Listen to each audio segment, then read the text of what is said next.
From the Kiss 92.5 studios in Toronto, Canada. Are you ready? Ladies and gentlemen. This is Roz and Mocha. It's Roz and Mocha. What's going on? Hey guys, this is Bruno Mars. This is Selena Gomez. The Chainsmokers. Lady Gaga. Calvin Harris. Celestia Cara. This is Ed Sheeran. You're listening to my boys Roz and Mocha. Roz and Mocha. My boys Roz and Mocha. The Roz and Mocha Show. Between Roz and Mocha, who is your favorite? Mocha. Mocha. You guys are so funny, man. Congratulations, Lisa! Wow! You just won $1,000. That is amazing. Y'all just made my entire morning. Keep it up. You guys are awesome, man. This is the Roz and Mocha Show podcast. Would you sit and have a conversation about threesomes with your grandmother? Hell no. Would you sit and have a conversations about threesomes with your grandmother if it was your grandmother that said that she was interested in a threesome?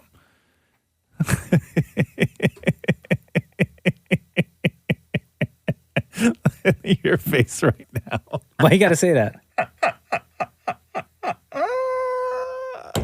Bro, come on, man. Why are you bringing this up anyway? I just wanted to put that out there so everybody can understand what Willow Smith went through during a taping of Red Table Talk that's set to air on Wednesday. So Adrienne, a.k.a. Gammy. Yeah. So I don't know how this came up, but whatever. But the topic of threesomes came up, and she just gets right into it, and you can hear... like Willow's voice sounds exactly what your face just looked like. So here, listen to this. I know I've thought about, oh, wow, a threesome might be really enjoyable, but just could never, how I was raised with all that guilt and shame around sex. So I definitely didn't have the freedom to consider it as far as love is concerned. Yeah. Are you expressing interest, Gam? I've always had an interest. What's interesting about it? It just seems like sexually it would be extremely pleasurable. Exactly. Let's put it on the table. It's out there. It will be really pleasurable. Oh, come on, Gammy. No, that ain't right. In front of your grandchild? Come on. Could you imagine? That's not how a Gammy's supposed to act. Could you imagine? No, I can't. Having the threesome Like, conversation. she's not even my Gammy, and I feel uncomfortable listening right now. Yes. Power to her, though. I'm all for it. If Gammy wants to go for it, you go for it, Gammy. But, but my God, poor Willow Smith having to sit there and have that conversation in front of your, and the only other person there is your mother. I know. Awkward as hell. It will be really pleasurable. The Roz and Mocha Show Podcast. I'm back in flip-flops. Are you? Yep. Wow. And I'll be this way until November. Really? You're just I stopped wearing socks. Remember? Because last year I went from March until almost Christmas without wearing socks. Yeah. Because I put socks on the first day that it snowed, and we came in here. We're in a weird stage right now with the weather, right? Where today we're getting 19. Mm-hmm. Tomorrow it's going to rain. Thursday there's potential for snow. Right. Long weekend is going to be a little bit chillier. So even beyond this week, we're looking at the next 4 weeks of tricky weather. We could have one day. It's like living in Calgary, right? Or in Alberta, where you have one day could be 19 degrees and then the next day could snow. Yep. So this is a risky move for you right now. Catherine got Birkenstocks yesterday. She put them on. I looked at her and I was like, "Oh my God, you're so hot." In my head, seriously, I'm like that now. Yeah, because you like the toes. You like to see the absolutely. feet. Yeah, she likes Birkenstocks. She should try Nevote. No, she got they're not the leathery Birkenstock ones. She got the rubber ones.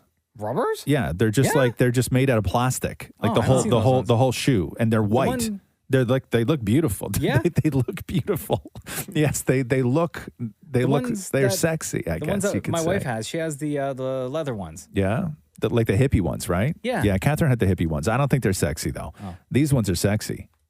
Yeah, Do you if find Birkenstocks that, can be sexy. you wash your feet less in times that you wear flip-flops? Wash my feet? When have I ever washed my feet? Yeah, it's been dirty since 1985. No, but I know you don't wash your face. Honestly, nobody washes their feet. I do. No, you don't. You stand in the shower and bend over and wash your feet? No, you lift your foot absolutely up. do. You don't bend over. You lift your foot The up. most I do. I lift I will take my Hold right on now. foot. You my, guys are lie here, trolls. look at the move. Look at the move. I Okay. do the figure 4 where I go like this. Yeah, right? yeah. So right ankle goes to left knee. Right. And then I scooch down like I do like a half squat. Right. And look, with both hands. Yeah. Rub, top and bottom, get in between Okay. the toes, and then I repeat on the other side. If I've been working in the yard, right? If I've been working in the yard and I've been walking around in dirt in bare feet, if I take a shower, the most I do, the absolute most I do is I will stand in the shower. Yeah. When my feet get wet, I will take my one foot and I'll put it on top of my other foot and rub it with my foot. What are you just rubbing dirty foot I will on dirty clean. foot? Yeah, I'll clean one foot with the other foot. But how do you know that foot that you're using to clean with? Because water gets it. Because water gets it. No, you got to use a pumice. Oh God, you guys, who has time for this? That's in the pumice. showers where I pop you're my not blisters. that busy. Ew. Yeah, that's gross. That's You're disgusting, man. Why You're you gotta bring nasty. that up right now? I work with Oh, two that's disgusting human beings. No, yes, I think that's disgusting. You're sitting here looking at me like I'm the. How do you say it? You say dirty? How do you say it? Dutty. Dutty. Yeah, you're looking at. Shut up, Shem. You're laughing at me. Okay. Okay. I'm just. Yeah, Shem's in the next room just dying right now. I know. Okay. I'm just trying to learn. All right. I want to. But you're over here looking at me like I'm the Dutty. Right. Thank you. But it's really you with the blisters in the shower. Don't pass and the everything. dirty buck to me. Yeah, that's Please. gross, Mark. No, nobody has time to wash their feet. If you do, you're not busy enough. Shut up. The Roz and Mocha Show. Podcast. You all right over there? Yeah. Listen, man. Okay. What's wrong? Nothing. Don't bother me at all. Excuse me. Okay. I sometimes think, okay, that I can type without looking at the keyboard Okay. because I feel that I'm at the point in my life where I should be able to type without looking at the keyboard. Use keyboard every single day. Thank you. Every now and then I try. Yeah. Right? I know I always look at my fingers when I type. And then I look up at the screen and then look at my fingers, look at the screen, look at my fingers, right? I Make I sure do it all that. matches? Yeah. But in my head I start thinking, you know what? I got this. Yeah. Right? And then so every now and then when I have nothing else going on, I will test myself. Right? Which I did just now. From a guy who says that he's always so busy. And I just, and no joke, I just lost everything that I've been working on for the past 2 hours. No. Yeah. Why are you using the poem in your head? What? No, it's not that. It's I start closing things. Right? And Well, I yeah, don't, but if I, you I, use, I like, don't, I closing don't know tabs what, and I don't stuff? know. Yeah, I don't know. Like, I think that I can do it, but then I'm like, my fingers are in the wrong spot. That's and what then she said. and then I stop it. Right? And then I start touching things and then bad things start happening. Yeah. Right? I have to say it. That's what she said. Stop it. Stop it. What were you going to say, Maury? No, I was just going to say, if you use the poem in your head, you wouldn't close the... But the poem's not my problem. What's the poem in my head? I don't have a poem in my head. So you know where the keys are. No, he knows where the keys are. I know where the keys are. My hands just don't go there. Well, now whose fault is that? Well, it's not. A poem's not going to help me. You want to say your poem? Well, it's just everybody knows this, don't they? Nobody knows this. Quiet Aunt Zelda Willie sits exams Hold every on. day. Before you say this, I've also not a poem. Then what would you call it? I don't know. So So what this is is what to is what? this you're This doing is now? to This is how we were taught. It's not, I didn't make this up. It's how people were taught how to type when they were kids in school. What do you Okay. mean how to type? Because Where the Where the letters numbers are. Oh, where the letters, so to Yeah. identify where the keys are. exactly. Gotcha. But Okay. I memorized this poem and not necessarily how to type. Not necessarily a poem. Facts. So you're going which way on the keyboard when you say this? You start on the side over here, the left. Okay. Yeah. Okay. I understand the left more. You don't have to start waving your hand around in the air. I understand left. Okay. That's not my problem. Okay. And then you're going to do what? And then Which letter do you So start your with? hands are on, they call it the home keys. Okay. Which Which are are? the middle. Okay. Okay. Okay. Yeah. So then you go quiet with your baby finger on the left hand. Yes. Oh, and your thumbs are on the space bar. Okay. Okay. Yes. Quiet Aunt Zelda. But you're going down. Yeah, that's how you do it. It's quite, so that you're covering all the numbers and letters that the pinky would touch. So when do I hit one? No, you don't deal with the ones and the twos. You just said numbers. No, I didn't mean to say numbers. Okay. Okay. Quiet Aunt Zelda. This is confusing, right? Yeah, big time. Nobody teaches anybody this. No, not at all. Nobody. Like, I think you were the only person I've ever heard who mentioned this. 100%. Seriously? Yes. Well, it's because I'm the only one that remembered it. Okay. Quiet Aunt Zelda. Yes. Willie Sits Exams. Every Dad Cares. Exams. But exam starts with the letter E. Well, this is, I guess, this is with short form. I don't know. They needed an Short X. form for exams is X? I didn't make up the poem. Okay, but the E is right there next to the W. So Like, you that's would think- confusing to me. Very, because you No, would but think I you have need to the go to E the letter for E. Every Dad Cares. But why not use a word that starts with the letter X for the letter X? Again, didn't write the poem. Okay, so it's Q is what? Quiet Aunt Zelda. Quiet Aunt Zelda. Yeah. Willie Sits Exams. Willie Sits Exams? Like he sits for his exams. Willie Sits Exams. Okay. Okay, that's dumb. Okay. Next. Yeah, next. Every Dad Cares. Okay. Run from Vicky. Okay. Wow. What did Vicky do? To Get Betty. Oh. Oh, damn. Hold on. Who's running from Vicky? You we have to are. run from Vicky to You're go running get Betty? from Vicky to get Betty. Okay, go. Because young Harry never. Right. Okay, Quiet Aunt Zelda, Willie Sits Exams, Every Dad Cares, Run from Vicky to get Betty. Young Harry never uses Joe's money. Okay. Oh, Lloyd, stop. What? Oh, What? Lloyd, stop. Oh. Hold on, but you said Uncle Jim's money? What? Who? Uncle? What? Okay, go back to you. You. Because you're Yeah. missing two letters. Okay. Quiet Aunt Zelda. No, my Willie God. Sits From the Exams. beginning? Every Dad Cares. Run from Vicky to get Betty. Yes. Young Harry never uses Joe's money. Right. Oh, Lloyd, stop. Okay. Please. Okay. So what about I and K? Yeah, you're missing I. And then you said, "Oh, Lloyd, stop!" But the letter S is on the complete opposite side of the keyboard. And you what already about- used the letter S. And what about P? in your original poem? P is please. Oh, But what about the letters I and K? what you about missed I and those. K? Did I? Yes. Young Harry never uses Joe's money. I'm king, comma. Oh, You never Lloyd, said that. Well, no, I meant to. I'm king, comma. Oh, Lloyd, stop, please. But the letter S is on the complete opposite side of the keyboard. So this doesn't make sense. Oh, Lloyd, no, S is there. No, S is right here. Next to the letter A. It's in the second one you said. Willie Sits Exams. Oh, Lloyd, stop. Oh, stop, because period. Oh, Pierre, why not? Oh, my God. Okay, so this is the reason I can't type, apparently. The Roz and Mocha Show podcast. If you listen to the radio long enough, you'll hear Dammit Maury's voice outside of the Roz and Mocha Show, reading commercials, because that's what he does for us. And the commercial sessions are always the best part of Dammit Maury getting to the final product that you end up hearing on the radio because it takes him so long and he screws up so much. But getting there is not easy. No. And then he goes into laughing fits. And we've had like so many examples in the past. Yeah. We have some great outtakes. Like I when always love going through these. Dammit Maury was trying to say while quantities last. And you'll also enjoy a $5 coupon for a visit in January. While quantities last. While quantities last. While quantities last. Okay. I would suggest also going back and redoing January in that one. Yeah. That didn't come out right either. And this next one, he said he's trying to say products may not. Can't even say it.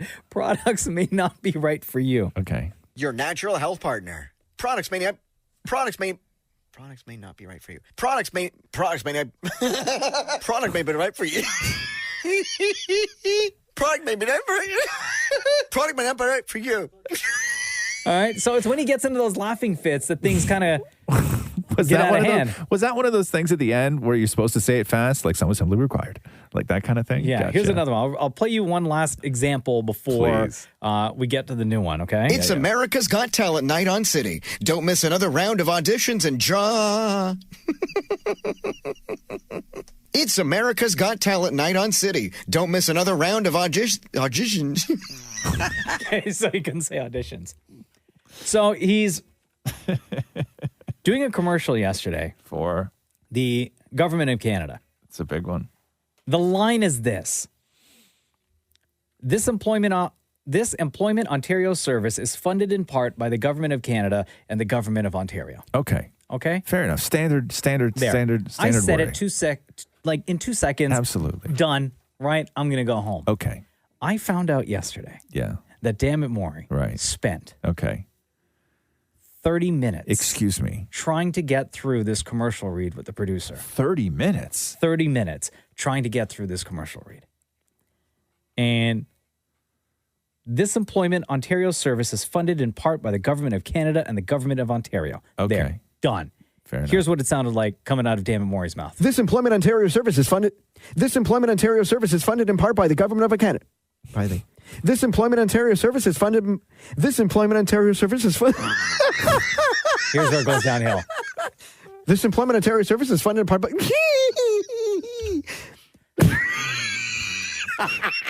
we can do it.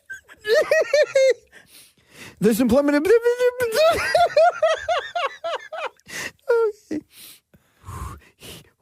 Okay. You can do it. You can do it. You can do it. Okay. You can do it.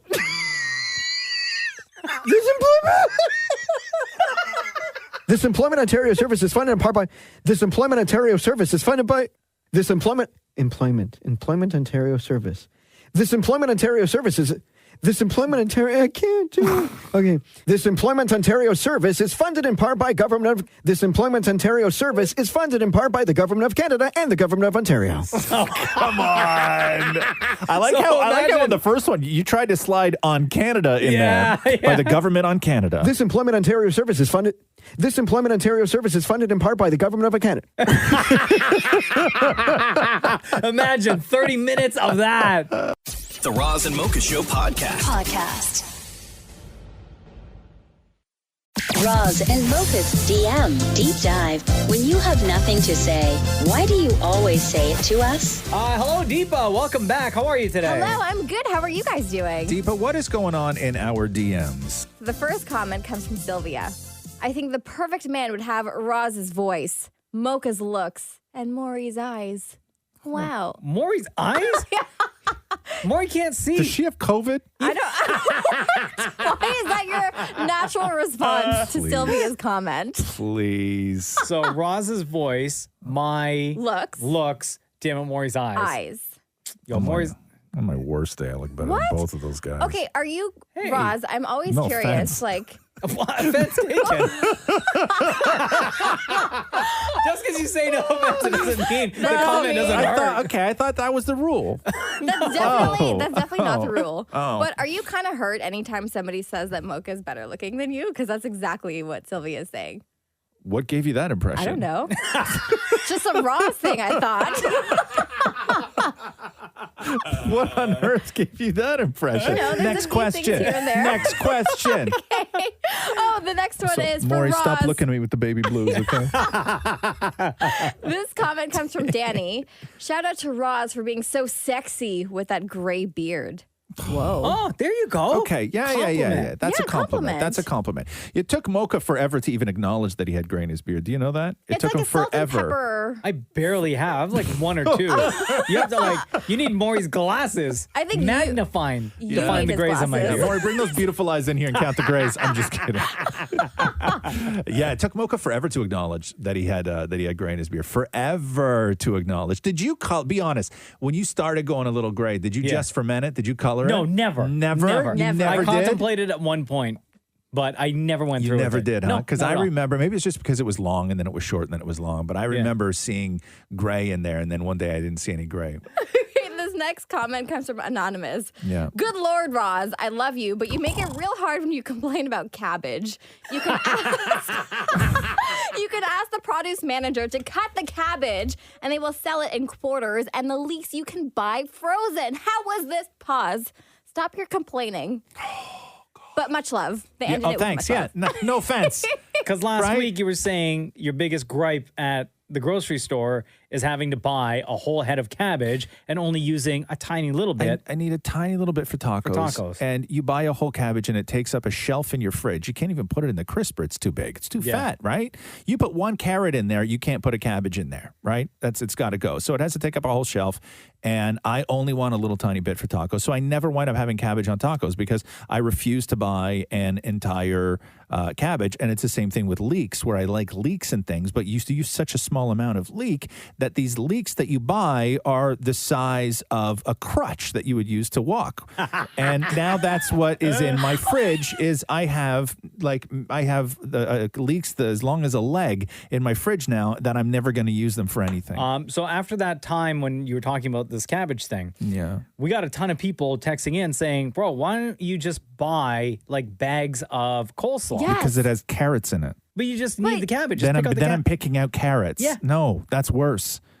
That's worse. I'm not going to sit there and open a bag and then pick out all the carrots. But why don't you just eat the carrots? In a taco? Yeah, why not? It's Deepa. crunchy. Deepa. Oh, sorry. You probably wouldn't even notice a carrot. Don't I say bet. now. You sound like my mother. You won't even notice. You won't even notice. It's not a big You- you deal. won't Just suck it up, Roz. You won't even notice. That's what she always used to say when she tries to sneak something healthy in there. You won't even notice. I'm like, yeah, I will. Sounds like a motherly thing to do. Okay, so this didn't help you at all. No, cut it. You can ask them to cut it into quarters. What now? I'm the guy that's got to go. Who does that? Nobody does that. Nobody takes a cabbage out of the thing and goes up to somebody and says, "Can you slice this for me?" Apparently, this anonymous person does Who do you it. bring it to? The checkout? They just said the Produce manager. The produce manager. Yeah, is it produce or produce? I say produce. Where do you find that Produce. guy? I don't know. You get somebody to call them on the radio, and then they'll come do it for you. Hey, No, can you call I'm your fine. produce manager? I'm fine. Okay, There you let's just go. say I'm fine without cabbage on my tacos. Okay. Okay. He's given up cabbage. Doesn't Right. want to I'm ask not. for help. I'm not asking for the manager. Okay. Anything else? Yeah, there's one last one. So this question comes from Ricky. Ricky. What is worse to witness? Someone picking their nose or picking their teeth? Oh, I don't mind either of them actually. What? No. So if I picked my nose Yeah. and my teeth at the same time in front of you, Well, that would be weird.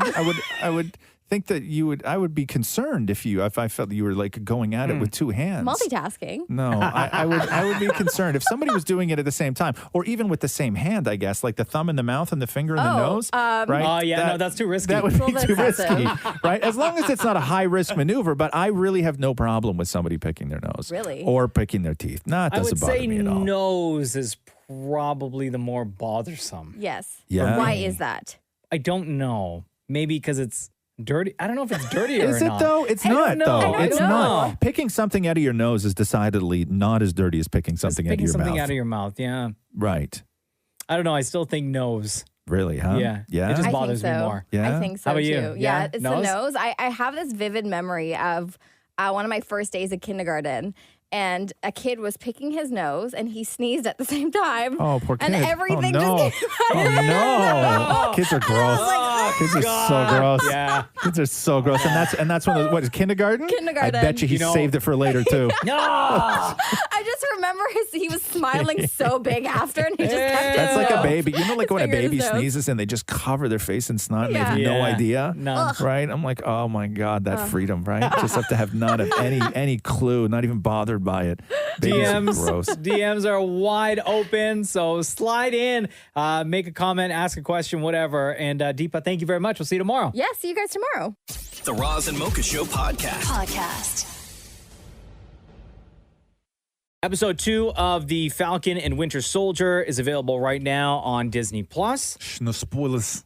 Didn't watch it yet. No, me neither. The only thing I do every Friday when I get up, I go to the app because I want to see what the timing is for that episode. God, you're just like my kid. I did It's it the first thing she does. because it helps me plan out Yeah. exactly when I'm going to watch it. I did Yeah. the exact same thing How for long is episode 2? Mandalorian. For WandaVision, episode 2 is 49 minutes. Oh, good. So we got Here a we great go. episode coming up. Here we Last go. week was 47. That's we got dinner- 49 That's now. dinner at the coffee table kind of length. Oh, man. I am so excited. This show is amazing. GSP was, spoiler alert, in episode number 1. Yes. GSP was also in same character from Winter Soldier at the very, very beginning. And he got his ass whooped by Captain America. Right. So this time he's back. I don't know if he's going to pop up later on in the season, but for sure he was in episode number 1. Dammit Morey talked to GSP over Zoom, by the way. Okay. And things got weird right from the very With beginning. GSP? Yeah, with the GOAT, GSP. There he is, my buddy, GSP, George St. Pierre. How are you, man? Yeah. George So St. first of all, you got the Pierre. guy's name wrong. George St. Pierre. You called the man a pear. George St. Pierre. I know. Like, come on, dude. Like, how long has George St. Pierre been in our lives that we've heard the name hundreds and hundreds and hundreds of times that Dammit Morey still calls him Pear? Like, even when people lovingly do George's accent, you still say George St. Pierre. Yeah, right? exactly. Nobody has ever said George St. Pierre. Except for now. There he is, my buddy, GSP, George St. Pierre. How are you, man? Doing fantastic. Always good when I'm talking to you. Oh, babe, how's it going? It's so good to see you. It's good to see you. Yeah, it's good to be there with you. Now, we recently found out Roz from the Roz and Mocha show, when he's doing Zoom interviews with celebrities, it turns out half the time he's dressed nicely on top and then in his underwear, waist down, because you don't see that. So I got to ask you, you look great from the waist up. Are you wearing pants? Yeah, of course. I'm yeah, look, I gotta have the evidence for you, see? Oh, you could have got away with not wearing pants. No one would know.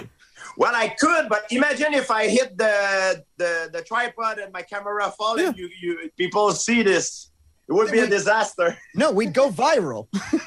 So, Roz, you look both stunned and annoyed. First of all, stop snitching to George St. Pierre. Okay? Secondly, did he say, can you, if you would, please, can you go back to that beginning of that question about my pants or lack thereof for me, please? It's good to see you. Yeah, it's good to be there with you. Now, we recently found out Roz from the Roz and Mocha show, when he's doing Zoom interviews with celebrities, it turns out half the time he's dressed nicely on top and then in his underwear, waist down, because you don't see that. Where did you get half the time? I told one story about one time I had to take my pants down because I was worried about blood clots because they were so tight. And I'd been sitting there for so long. Once. Half the time. Yeah. See how he elaborates with George St. Pierre? It's lying. It's not elaborating. It's lying. You gotta get your facts straight, bro. Half the time.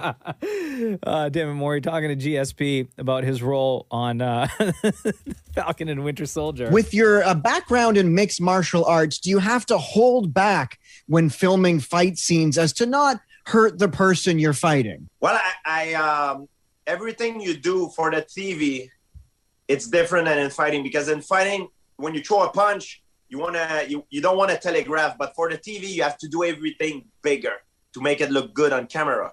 And it's a choreography. And it happens sometimes when you throw a punch, like you make it big, but if the person don't dodge or like, because you're expecting to react to certain things, it become like a flow.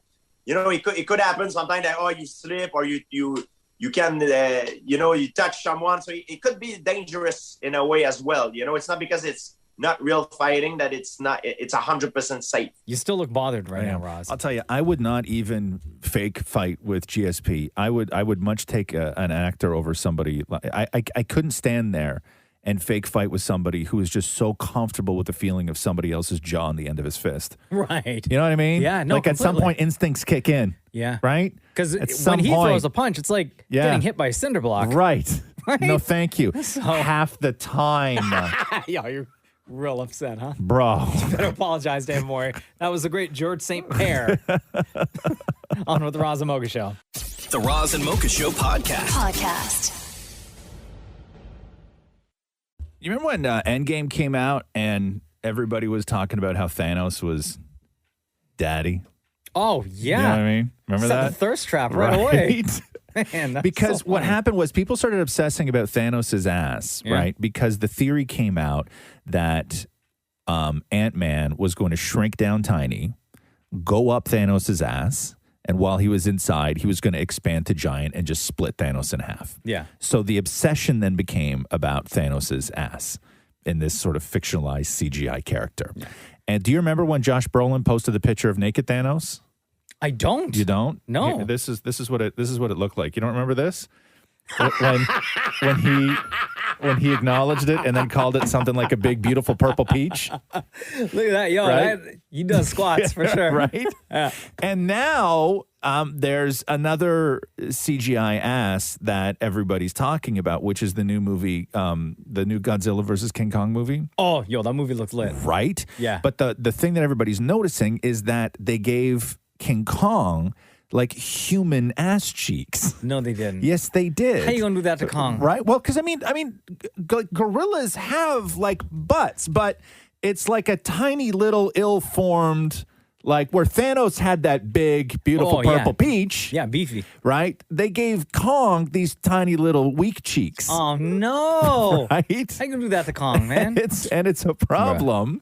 And I guess that there's one scene in the trailer where he comes up like out of the thing and then he scratches his ass. Like they make reference to this is Kong's ass. Oh, yeah? Like pay attention?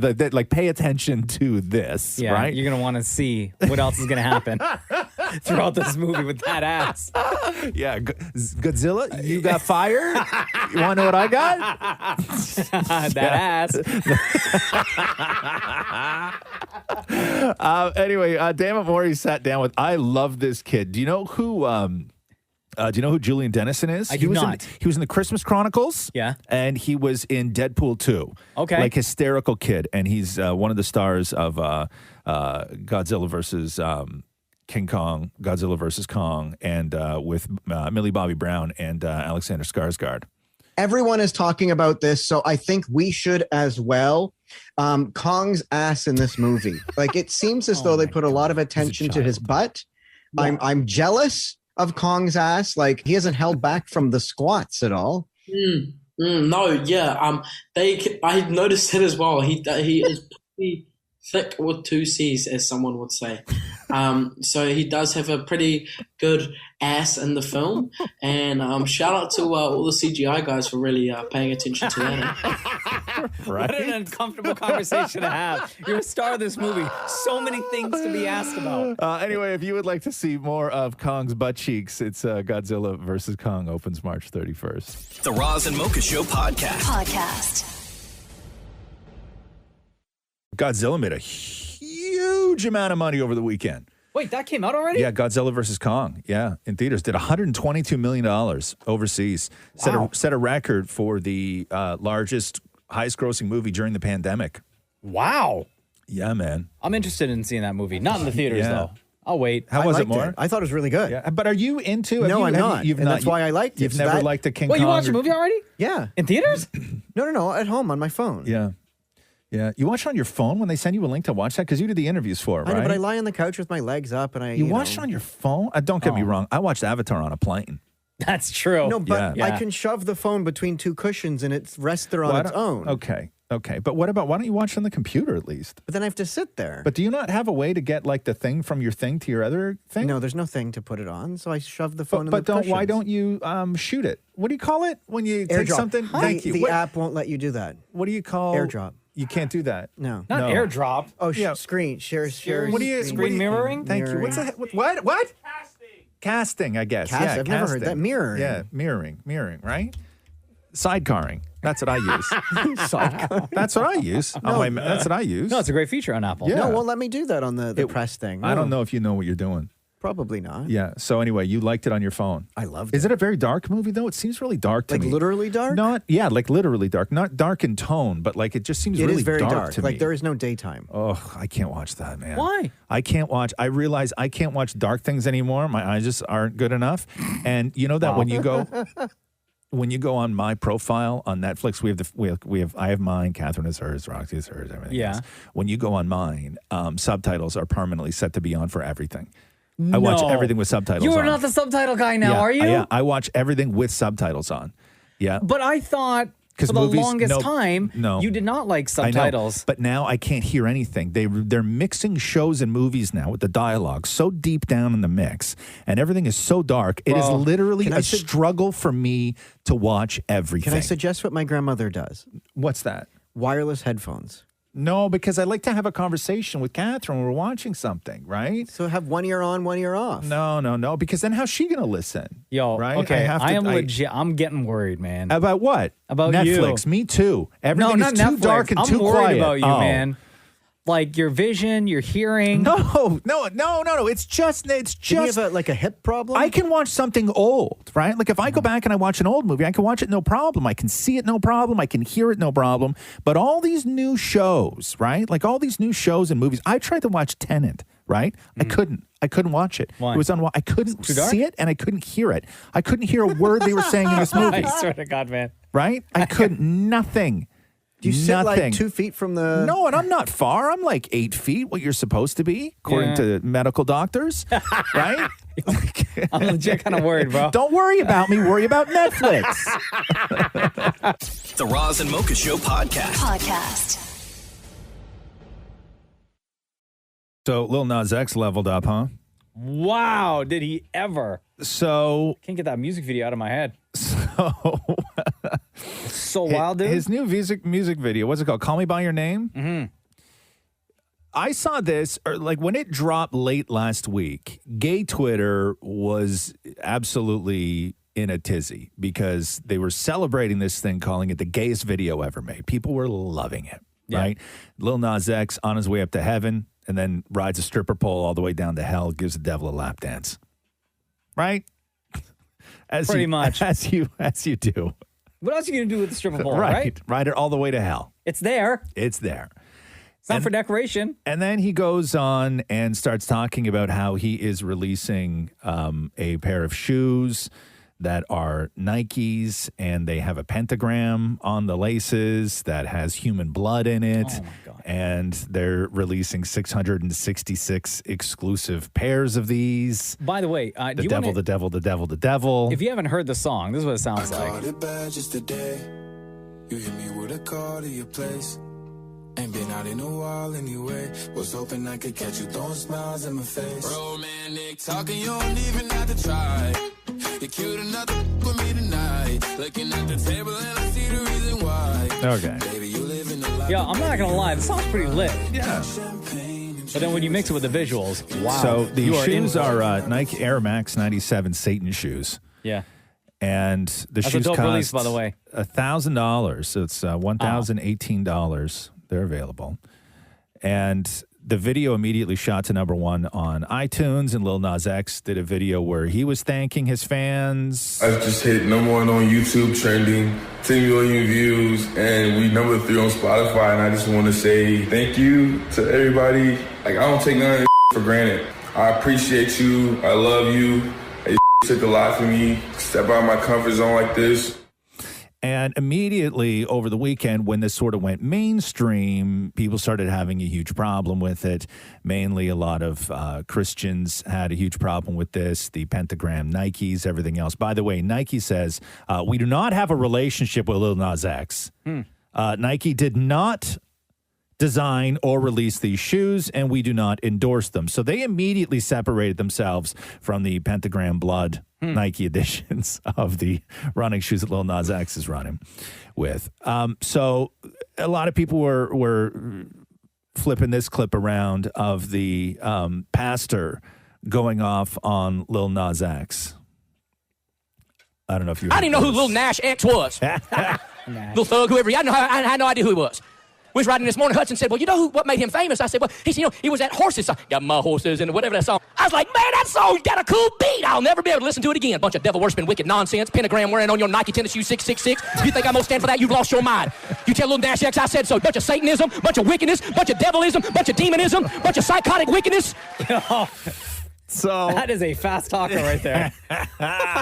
So here's the problem, though. And listen, Lil Nas X can do whatever the hell he wants. But a lot of people were bringing up the fact that he has a lot of kids that listen to Lil Nas X. And as parents, you sort of green light what you can because the stuff that flies over your kid's screen at any moment, you got to try and figure out, you got to navigate that world. And so when Old Town Road came out, kids immediately started to love it. Because it was a fun song. It was a fun song. And so people were talking to Lil Nas X saying, yo, your audience is children. And then Lil Nas X's response to that was, I literally sing about lean and adultery in Old Town Road. You decided to let your children listen. Blame yourself. But the problem is this, though, is that Lil Nas X, like a month and a half ago, did an interview with NPR talking about how his audience was children. Yeah. Lil Nas X wrote a children's book. Lil Nas X was on Sesame Street.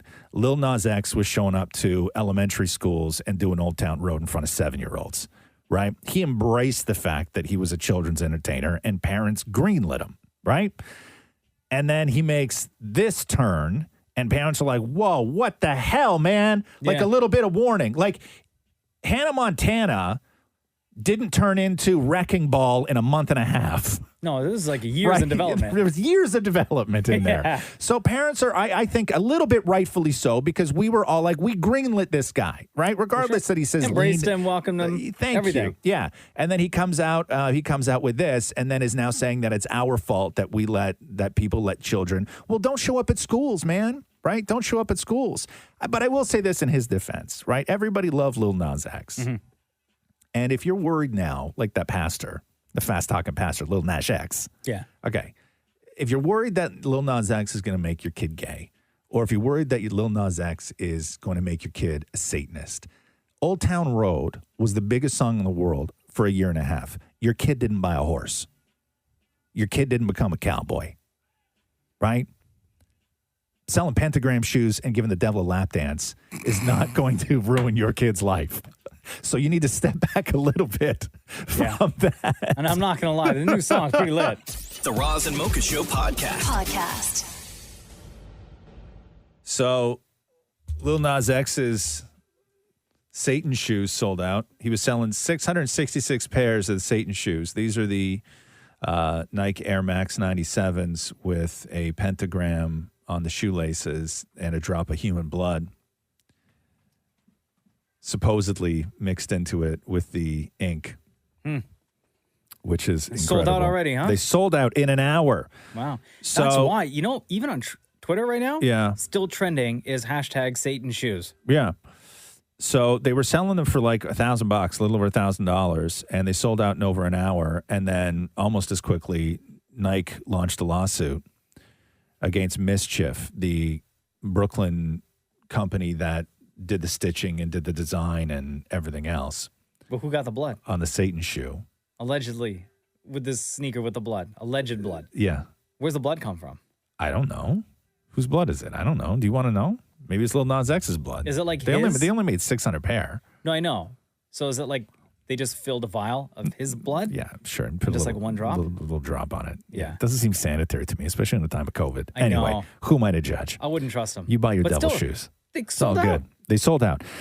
So the shoes were created in collaboration with Mischief, and they were made using those 97s. And Nike said this. They filed a lawsuit to maintain control of its brand, to protect its intellectual property, and to clear the confusion in the marketplace by setting the record straight. Nike has not and does not approve of the unauthorized Mischief customized Satan shoes, the lawsuit reads. I find it weird, though, that Lil Nas X is not named in the lawsuit. Yeah, like it's in collaboration with. Right. But he's the one that started this whole controversy. Right, but I don't think that Nike wants to... Can you say Nike? Nike. Is that how you say it? It just throws me off every time Oh. you say Nike. I don't know. What do you say? Nike. Is it Nike? Yeah. Since when? Since Nike's been Nike. Nah. Yeah. Nah. Anyway, whatever. I still say Puma, man. Okay? I know, that throws me off too. Okay?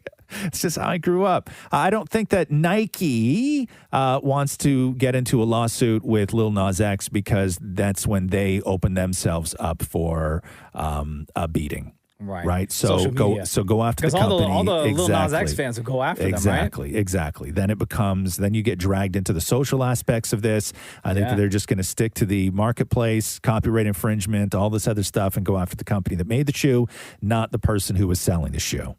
Like going through all these tweets with the hashtag Satan shoes, you have to scroll like a far way down before you find one that is negative or somebody who doesn't like. Right. Those these are all sneakers. fans, though. Lil Nas X kept posting memes of himself being like, this is me at Nike headquarters tomorrow. And it was like a meme of Squidward from SpongeBob in a box begging for money. And did you see this thing that he posted last night? So No. he does this like I Why? don't Because the song Montenero's blowing up? Yeah, so he was Or trolling. Montero? He was trolling people last night, and it's just a video of him with his hand over his eyes, and Yeah. like for the first 15 seconds of it, he just looks like he's crying. Yeah. Right, but then listen to this. Oh, no.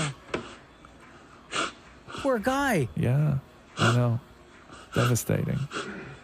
And that new song is so hot. I've been trying to act like everything's okay, but the truth is, I've been trying to act like everything's okay, but the truth is, I want everybody to scream, call me by your name. Troll job at 100. Troll job I at love it. 100. So anyway, it's looking like Lil Nas X is not, he's not part of the lawsuit, so he's going to skate on this. But Nike. Thank you. Nike still wants everybody to know that they are not responsible for the Satan shoes. The Roz and Mocha Show podcast. Hello, it's Roz and Mocha. Yo. Fabian. What's going on, guys? What's up, buddy? Yo, I got to tell you, man, I have so many people DMing me asking about the Roz and Mocha weed that you are growing, Fabian. Oh, yeah? They're DMing me to ask for your Instagram account so they could DM you. Absolutely, and I've been getting them all, and I'm loving it. I'm loving it. They're in a weak flower right now, so they've been flowering for a week. They started to show a little bit of red hairs. I've also been flowering for a week. Oh, yeah? Yeah. Also showing a little bit of red hair. So the Roz and Mocha weed, it's growing well? It's growing all right? It's growing nice. They're big. They're about 2 feet tall right now. Wow. Yeah, they got a little bit more to go, and I'm just waiting for the buds to come, man. That's it. All right. And then what do you do after that? Once the buds are ready, I'm going to cut them down, hang them, dry them out, trim them, and then whoever DMs me, and if I got good amount, I'm going to be giving, like, buds out. Wow. Oh, damn. There you go. Now, you did like a meetup a couple of weeks ago, right? Where you were giving out seeds? Yes, I now, did. we never put out there, like, where the spot was, right? Where the meetup spot was. No. But I know people hit you up. How many people showed up that day to get Roz and Mocha seeds, I guess? I'd say about 10 to 15 people. Wow. Damn. But I think it was more on the fact because I didn't air it out where I was at, so a lot of people that don't follow me didn't come. Yeah. You know, and plus, I don't think I gave enough time, so I'm going to probably do another giveaway again. Look at you doing giveaways. Look at you doing giveaways. Hey, man, you know, people want it, right? People want it. I don't want to be, everybody has to pay. I don't want to charge people, man. I'm not like that. I'm not trying to get rich, you know what I mean? I just I want people to try what I grow, and I want people to try the strain that I created for you guys and all your fans. Fabian's smart. You've gotten your education, and being a part of your education in this world over the last couple of years has been really incredible. And I think that one of the greatest things that you've learned, Fabian, if you don't mind me saying, is you hear how now he makes a very strong point to say that this isn't about the money and that he's giving it away because he knows that if he says that, I won't come after him for money. Exactly. I already thought about it. Yeah, I know you did. I know you did. Yeah, I know. I know you did. So with the growth process and what you're seeing right now in the progress of the Roz and Mocha weed, your goal, you told us the last time, was that at 420, you'd be able to be the first person to smoke the Roz and Mocha weed. Based on what you're seeing right now, is that date still attainable? No. Oh, no, it's not. Yeah, no. They're taking a little bit too longer, but it's okay. You know what I mean? Later is better than never. You know what I mean? That's true. And they're already stinking up the tent already, man. So I can't wait. Yeah, that's the Roz part of it, by the way. That's not the Mocha part of it. That's the Roz part of it. I figured. You know, it's becoming a great progress, man. I'm enjoying it. I got a ton of seeds, so I don't think I'm gonna run out of this strain for a while. Right. And like I said, man, I just want to help everybody out. If I can help, I'm there. You know what I'm saying? So whoever hears this and whatever, just DM me. And if I can, I got you guys, you know? I love everybody, man. Right on, dude. Can I ever ask my question? What's that, Maury? To Fabian, is how do you make CBD cream or oil out of this? Okay, so with the CBD, you need to grow a CBD strain. And then you need to extract the CBD out of that plant and then just... Fabian, he has no idea what you're talking about. No idea. No, Can you just do this? I just entertained myself. Yeah, okay. What he's asking is there potential in your world for a Roz and Mocha strain CBD line? Absolutely. Okay. Like, can I get a Roz gummy? Sure. Yes.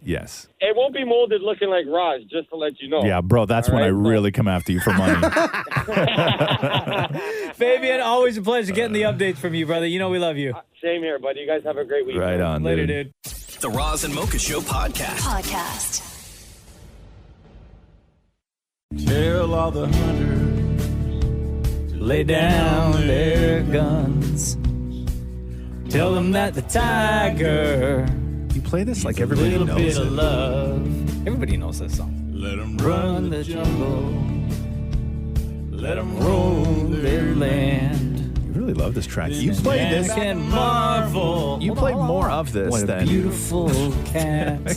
You play more. 'Cause I saw a tiger. Now I understand. I guarantee you, no radio show has Tiger played saw a more of I Saw Tiger by Joe Exotic than you have. I guarantee you. I guarantee you. I bet you his lawyer like shows up to visit him in the joint and is like, God, you're doing real well in Canada, man. This is one show This that is one- keeps playing your song all the time. And they play like 2 minutes of it, not just a clip. Cha-ching, money in your pocket, Joe Exotic. What do you got? Joe Exotic and his husband, Dylan Passage, are now getting a divorce. Are they? Oh, yeah. Yeah. You couldn't see this coming, huh? After 3 years, it's done. Dylan Passage wrote this on Instagram to answer the main question the public wants to know. Yes, Joe and I are seeking a divorce. This wasn't an easy decision to make, but Joe and I both understand that this situation isn't fair to either of us. It's something that neither of us were expecting, but we were going to take it day by day. We are on good terms still, and I hope it can stay that way. I will continue to have Joe in my life and do my best to support him while he undergoes further legal battles to better his situation. I don't know. I'd say that when your spouse is doing a hard time for conspiracy to commit murder, it's 22 years. It's not a difficult decision to make. That's an easy decision to make. Of course. Right? Like, I'm sure Joe's pissed. Oh. Right? Joe has posted nothing about it. No. Say that again? He's posted Joe has put nothing? nothing. He's active on Insta. Is he? Oh, yeah. How? Somebody keister him a phone? Yeah, are his posts like stuff from in prison? They can't be. No, but I think somebody posts on his behalf, like he has Oh, a team. okay. But there's handwritten notes and all that kind of stuff. But Right. Dylan posts all the time, like workout videos. Oh, He's living his best life. Yeah, of course. He's on the outside. Why Yeah. wouldn't he? He's got that I Saw Tigers money that Mocha just gave him. You're welcome, Dylan Passage. The Roz and Mocha Show podcast. When's the last time you asked somebody to take a picture down of you that they posted? Oh. Have you ever? You don't strike me as the kind of guy that would. I say this only because Rachel Bilson said that Rami Malek made her take a picture of him down. Oh, really? A while ago. Yeah. Yeah. I don't think. Where this started, remember. right? This started when people were allowed to tag others in photos. Right. Right? That's where really our worlds got rocked when it came to social media. And years ago, when you looked at somebody's Facebook page, it was all pictures of them and their friends. Like you would see galleries of people on their Facebook page where the person who owns the Facebook page wasn't in any of them. People would just post pictures of their friends like crazy. Now, social media, every single picture in your feed is of you and you only. Maybe one other person. But it's really all about you now. I remember like forever ago, I would go in on Facebook and anyone that tagged me in a photo, if I didn't want to be tagged, Right. I would just go in and untag myself. Right. But the But I can't damage is remember done. The damage is done 'cause at it's that still out point. there. Right? I can't remember. I don't know. I don't think I've ever asked anyone to take a picture down. So Rami Malek, Rachel Bilson was on with Dax Shepard on his podcast, and Rami Malek and Rachel Bilson went to like high school together. Yeah. And when Bohemian Rhapsody was blowing up just before like award season started, she posted a throwback Thursday photo of the two of them. So listen to this. Rami was a good friend of mine. Like we were all. Oh, he was? Yeah, we were the same crew. We did the Crucible together senior year. We were the leads in it together. Like all these things, right? We kind of kept in contact a little bit. So obviously he gets super famous. And I had posted a throwback of us from our senior trip to New York Broadway. We're super like nerdy, like the dorkiest picture of both of us. But I throw it up because it's funny. And I think it's so important to be able to make fun of yourself. Mm-hmm. And he had like a gold chain. And I'm like, Rami, where'd you get the gold chain? Whatever. I don't usually check my DMs on my Instagram. You know, and like maybe a week goes by and I actually look and I have a message from Rami. But it wasn't like, hey, how are you? Blah, blah, blah, blah. It was like straight to, I would really appreciate if you take that down. I'm a really private person. And I was like, oh, okay. Because he was like a good friend of mine and it's a funny picture. And I I guess he didn't like the picture of himself. And I'm friends with his stylist, and she was like, well, it's not a great picture of him. And I was like, okay, like I'm from high school. We were 16. Wow. And then she went on to say that it was right before the Academy Awards, and she remembers the creator, Josh Schwartz of the OC, telling her that you did him dirty. Oh, and no. Then, and then she goes, so I removed the photo, and I even wrote him back a nice message saying, I'm sorry, go get that Oscar. You're doing amazing. And I never heard anything back. Oh, no, Rachel Bilson. The Roz and Mocha Show Podcast. You ever roller skated? No. Rollerbladed. Yeah. And ice skate. I've never roller skated. Never roller skated, huh? No. You roller skated more? I used to go to a roller skate place with I my was youth just- group. I only asked this because I saw a video popped up in my feed of like somebody roller skating. Yeah. And it just seemed unusual to me. I used to go to It's a roller like- rink with the youth group. Yeah? Yeah. What youth group? Habsty. What's that mean? Holy Awesome Blossom Senior Temple Youth. You just kill it on skates? Yeah, man. All right. Was it one where, was there like a live DJ there? Or Live they just DJ, played- the disco lights and stuff like that. It Were was you pretty good? awesome. Yeah. I don't see you good at roller skating. No offense. I'm like... No, I was totally good at, you dip down, you dip back up. Excuse me? You what? You dip down, you dip back up. Who taught you how to roller skate? Oh, all the kids in the youth group. We'd all hold hands. You had a much different life than I did, man. I don't have one single memory at the roller rink holding hands with all my friends and doing what? Dip down and dip back up. Right. I don't have one single memory of that. Do you have a memory of that? No. No? I remember like going to the ice rink and like every weekend and just ice skating. I remember skating. Yeah. And then I got into rollerblading, but I never got into roller skating. No. Roller skating is way easier than rollerblading. Is it? Well, because the wheels are not all in a line. They're sort of separated, right? They're not diagonal? No, they're all in a line. No, but they're not like in a row. It'd be so hard to I skate. know. Could you imagine? They're sideways.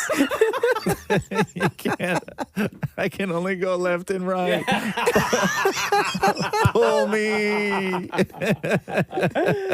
No, I never did that. I've never been on roller skates. I feel like you're too tall. Too tall. Have you ever tried I actually rollerblading? agree with you. Have we no, talked about this I've before? never No. rollerbladed it before. You know how to ice skate? Yeah, I can skate. Oh, yeah, you just had no interest in rollerblading? Zero. Oh, man. Zero. Are you good at I ice didn't skating? like the people that rollerbladed. Can you stop while ice skating? It wasn't for me. Really? No, show-offs.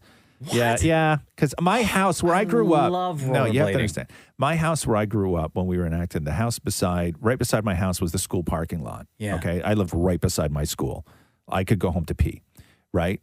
And in that parking lot after school is where everybody used to go to rollerblade. And I was just like show-offs. Never interested me. Really? Never. No. They had their like those, what do they call those things there? The wrist guards. Well, and yeah, all if that. you fall. No, they look like they were all going to battle. And I just never wanted anything to do with that stuff. Oh, it Bro, sounds I like have Never. wrist guards. Never. You have Sounds wrist like guards? jealousy. Do you Of course I still do. have all your rollerblade stuff? Yeah. Do you? Yeah. Does it still fit? Of course. Really, huh? Yeah. You should do a video of you rollerblading. It'd be cool. No, shut up. Shut up, man. The Roz and Mocha Show podcast. Roz and Mocha's DM Deep Dive. Our DM is where all the weird lives. Welcome back to the show, Deepa Prashad. How are you? I am good. How are you guys? We're doing great. Okay, Deepa, what is going on in our DMs today? Okay, first up is a question. Hello, Roz and Mocha. I have a quick question. Hello. What do you guys do while music is playing? I always wonder what you guys do. I can see Mocha dancing in his chair and online shopping while Roz is sitting there as stiff as he could be, looking at news, shaking his head, and sipping coffee. Looking at what? Looking at nudes? Yeah, Looking looking at no news, not news. I thought you said news. Sorry, news. Looking at news. Jeez, man, no, it's busy in here. Like every minute that we're in here, there's something going on. Like I don't get a chance to sit here and look at nudes and drink coffee. Or news. Yeah, Mocha is certainly not sitting there dancing in his chair. Like that just. Doing? No, it's we're super like busy. To be honest with you, we're like talking to people on the phone. I am eating a lot of the time. Yes, I would say that. I would say if anybody's curious as to if there is something that is non-show related that goes on while we're not doing the show, the only thing that you could say is that Mocha does find time to eat, like during the entire show. Wow. Yeah. What are you eating? Oh, he brings like a whole case full of food. Thing, yeah. Really? Like today, I had Greek yogurt with mixed berries. Mm-hmm. I also had oatmeal. Yeah. I also have cheese. Mm-hmm. I have an apple, an orange. I have what do you call it? Like a granola bar. There was a time where I was on hardcore painkillers, and Mocha would every day have one of those. What are they called? The Baby Bell cheeses, Yeah. Oh, right? And my painkiller schedule and his Baby Bell schedule were synced up. So there was always a point during the show where he would crack a Baby Bell, and I had to take a painkiller. Wait, so what time do you eat breakfast, Ross? I don't eat breakfast. You don't eat breakfast? No, I At don't. all? No, ma'am. No. His first meal usually isn't until like the afternoon. Dinner Oh my time. gosh! Don't you Usually- do you not get hungry or what? No, not really. Interesting. Not really. That's the wrong way to do it. Breakfast is the most important meal of the day. That's what they say. Yes. All right, next is a comment. This person says, on episode 56 of the podcast, going on to week 3, and I can't get enough. You guys have gotten me through some pretty crappy times, so thank you for all that you do. Aw. I've been listening to Kiss for a very long time now. Wow. That That's real is nice. incredible. Episode what? 50? 56. That's like 2018, Yeah. right? Wow. Yeah. So you got a long way to go. Long way. They got like 230 plus episodes left. Wow, 56. This one's a good one. So this is a crazy story that a fan had. By the way, all of these are anonymous for some reason. So this Okay. person says, I had a coworker that was so cheap that when I brought a sandwich to work in a Ziploc bag and tossed it in the recycling bin, he actually took it out. And I said, what? And he said, I'll just wash it and reuse it. A sandwich bag. Unbelievable, eh? True Okay, story. so they took the sandwich bag, put it in the recycling, and then a coworker took the sandwich bag, washed it, and brought it home to reuse it? Yes. Oh. No, I couldn't do that. I can't do that either. Absolutely not. That's so wild. But Yeah. like also sandwich bags aren't expensive at all. Like if you buy a pack, you can get like $2 for an entire pack of sandwich I bags. know. So Okay, but here's the thing though. Some of these sandwich bags, like the Ziploc ones, Yeah. some of them are real thick and real Yeah. sturdy. So maybe it was one of those expensive sandwich bags that the coworker then was like, "Oh wow, Even still, gold standard." Okay, but even if that is you and the way that you sort of live your life, right? Yes. You can't bring that to work. You can't go into the place you work and go through the garbage of things that people have thrown out and then take it home. yeah. Right? Like you can't. Fair. And wash it And to wash use it later. Yeah, Yeah, you no, can't no, that's do- not you good. can't do that at work. That's not cool. I was gonna go in the garbage to see if I could find Mocha's yogurt cup to take it home and reuse No, it stop. or something, No. but I guess I won't anymore then. I don't want to know what you would reuse that for. Like know. what is like it's no. I have my reasons. Ew, No, I'm you're just kidding. disgusting. I'd never do No, that. you're gross. You're gross. No, Can we do don't. one more? Can You we can do do one that, more? but just don't bring it to work. Okay, fair enough. Yes, we could do one more. So this, again, anonymous. You guys are bomb. I love Roz. He's like the big brother you always wanted. Oh, that's Big so brother, nice. I'll take Big That's Brother. better, right? Yes, What do you not accept? anything that is aged above Big Brother. Okay. Okay. So like grandpa. Grandpa? What about father, Deepa? Sorry. There's No, like a you skipped. generation in there. You skipped. Yo, hit us up in the DMs. They are wide open. As you can tell, we go through all of them. Girl. We try to read as many as we can. And yo, for real though, like don't be Yeah. anonymous. Don't be afraid to use your name. No. Yeah, use your right? name. Use it's your name. fine. Give us an Yes. at, whatever. Thank you. These are the DMs, and Deepa's going through them every single day. We'll do this again tomorrow. The Roz and Mocha Show podcast. Go Jays, go! Go Jays, go! Oh, yeah. Today is the day Toronto Blue Jays kick off the new season, 1 o'clock Eastern this afternoon. You can watch all the action on Sportsnet. First series takes us to New York, where we will play the Yankees. And Jays, over spring training, have been fantastic. They've been great. It's great. They had a lot of amazing wins. I think We they can, won we can never have all three, huh? 15. No, We can never have Leafs, Jays, and Raptors. never. It's very rare. Very, very rare. Yeah. Where all three teams are like on top. What are we, Tampa? But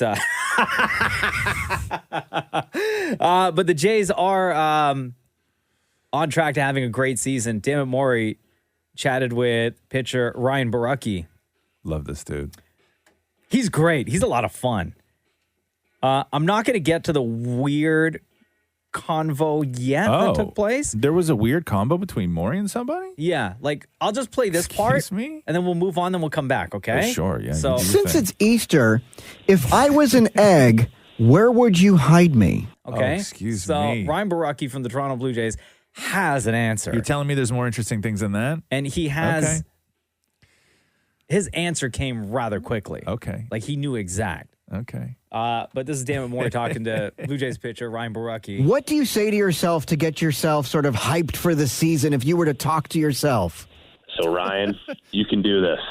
You can do whatever you put your mind to, but if someone hits a homer off you, you need to fix that because that's not going to happen to you very often. But if it does, just get better. Just look yourself. I'm just going to look myself in the face and just be like, you are the best. If someone hits a homer off you, you stink. That is some solid advice. Some great self-motivation Sure. right there. You are okay. You are not that bad. You get out there and do better. If not, you suck. And then we get to the weird part of the conversation going into the Easter long weekend. Since it's Easter, if I was an egg, where would you hide me? I mean, I would put you.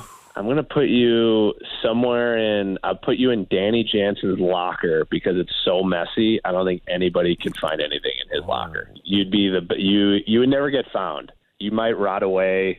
You might turn a different color, but he'd probably figure it out sooner or later if his bag really smelled. Wow. You can do this. You can hide that egg. And if he finds it, that's okay. Again, the Blue Jays start their season at 1 o'clock I love Eastern it. this afternoon against the Yankees. You can watch it on Sportsnet. And it sucks that the fans, eventually, when they start playing their home openers, that we can't be there to cheer them on in the stadium.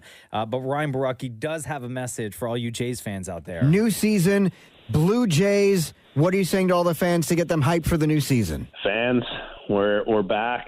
We're so excited to get ready to get started for this season. Facing the Yankees, we have a really good team. Boys are young. Boys are hungry. We're so excited to get started, and we cannot wait to represent Canada the way it should be. We have a lot of expectations for ourselves this season, and hopefully we just appreciate all the love and support that you guys are always going to give us. I know we're not going to be in Toronto right away, but hopefully we'll get there sooner or later. But just get behind us, and I feel like this is going to be a really fun year. So go Blue Jays. Oh, yeah! The Roz and Mocha Show podcast. Going into the Easter long weekend, some families are still looking for gift ideas for kids in their lives. So who better to let us know what they want than a kid with a very important role? Newly appointed CPO for Toys R Us Canada, Aiden Hepburn. CPO, by the way, Chief Play Officer. Yo, what's up, Aiden? It's Roz and Mocha. How are you? I'm good. How are you? Good, buddy. So Aiden is 12 years old and has a fancy new job with Toys R Us, Roz. Yeah, how does this even happen? This is like the dream. It's absolutely a dream come true, and to get this job, I created a YouTube video reviewing my favorite toy and explaining a little bit about why I think I should be the chief play officer, which I loved a lot because it meant I could be creative and have fun with it. Then I went through 2 rounds of auditions where I reviewed toys sent to me by Toys R Us to review on a Zoom call in front of Toys R Us. Oh, jeez. And then finally, I received one of the most exciting emails that I might ever receive, stating that I'd been selected as the new Chief Play Officer for Toys R Us Canada, and I couldn't believe it. Okay, so before we get to some of your hardcore recommendations, what was the toy that you first did that video with your favorite toy, the one that got you noticed? I actually reviewed some Fortnite collectibles from Moose. Right? Oh, damn. Okay. That's pretty crazy. Now, what do you look for? What do you look for in something that's going to get your stamp of approval as far as a recommendation? What are some of the things that you look for in a toy? I like toys that are like creative, that you can like make your own. So I guess I'm kind of hinting at Lego with that. Sure. Hint. Like, any do it yourself, that kind of stuff. Gotcha. Okay. So you get all this stuff from Toys R Us, and I'm very interested in learning more from you, Aiden, because for anyone listening right now, for any parents especially, going into the long weekend, Easter long weekend, a lot of family members get younger kids toys for the long weekend for Easter, right? So I'm interested to know, as a 12-year-old, what kind of things are you into? What kind of things can you recommend to people who might still be kind of stuck on what to get that kid that's in their life? Well, I have a couple here. I'll start off with the Lego video sets. So you can build your minifigure, and then you can customize the beat box at the back, kind of similar to one of their newer sets like Lego Dots. And with this, you can download the app on iOS or Android, and then you can scan your minifigure into the game and make cool videos with your favorite music, so you can make music videos with it. Hold on, this is with Lego too? Yes, Lego has, oh my God, has really grown out, and now they've dove into STEM. Wow, that's incredible. Yeah. Advanced, huh? Mm-hmm, sure is. Okay, what else you got? I'd also say the Nerf Dino Squad, and it's a great mix of dinosaurs and Nerf to satisfy the prehistoric mind. It's got a cool design on it, enough storage at the back for all 12 bullets that it comes with, and then to load it, it's pretty cool. You break the top down, and then you load your bullets, and then you flip it back up, and you're ready for battle. Wow. So Cruz, again, almost 4, totally into dinosaurs, and I just kind of got him into Nerf. Oh, good for you. Yeah. Good for you. I got to be stealthy about it, though. Yeah. Jenna's not like the biggest fan right now. Like, she's always like, when he's older. But I'm like, dude, look, watch this. Yeah. So these products that Aiden was talking to us about, that stuff, plus more online right now, toysrus.ca, or you could do curbside pickup at some of their locations. 12-year-old Aiden, you are the Toys R Us Canada Chief Play Officer. It sounds like a bomb-ass job, to be honest with you, because you get all these toys, you get to play with them, and you get to review them, and you get to recommend them.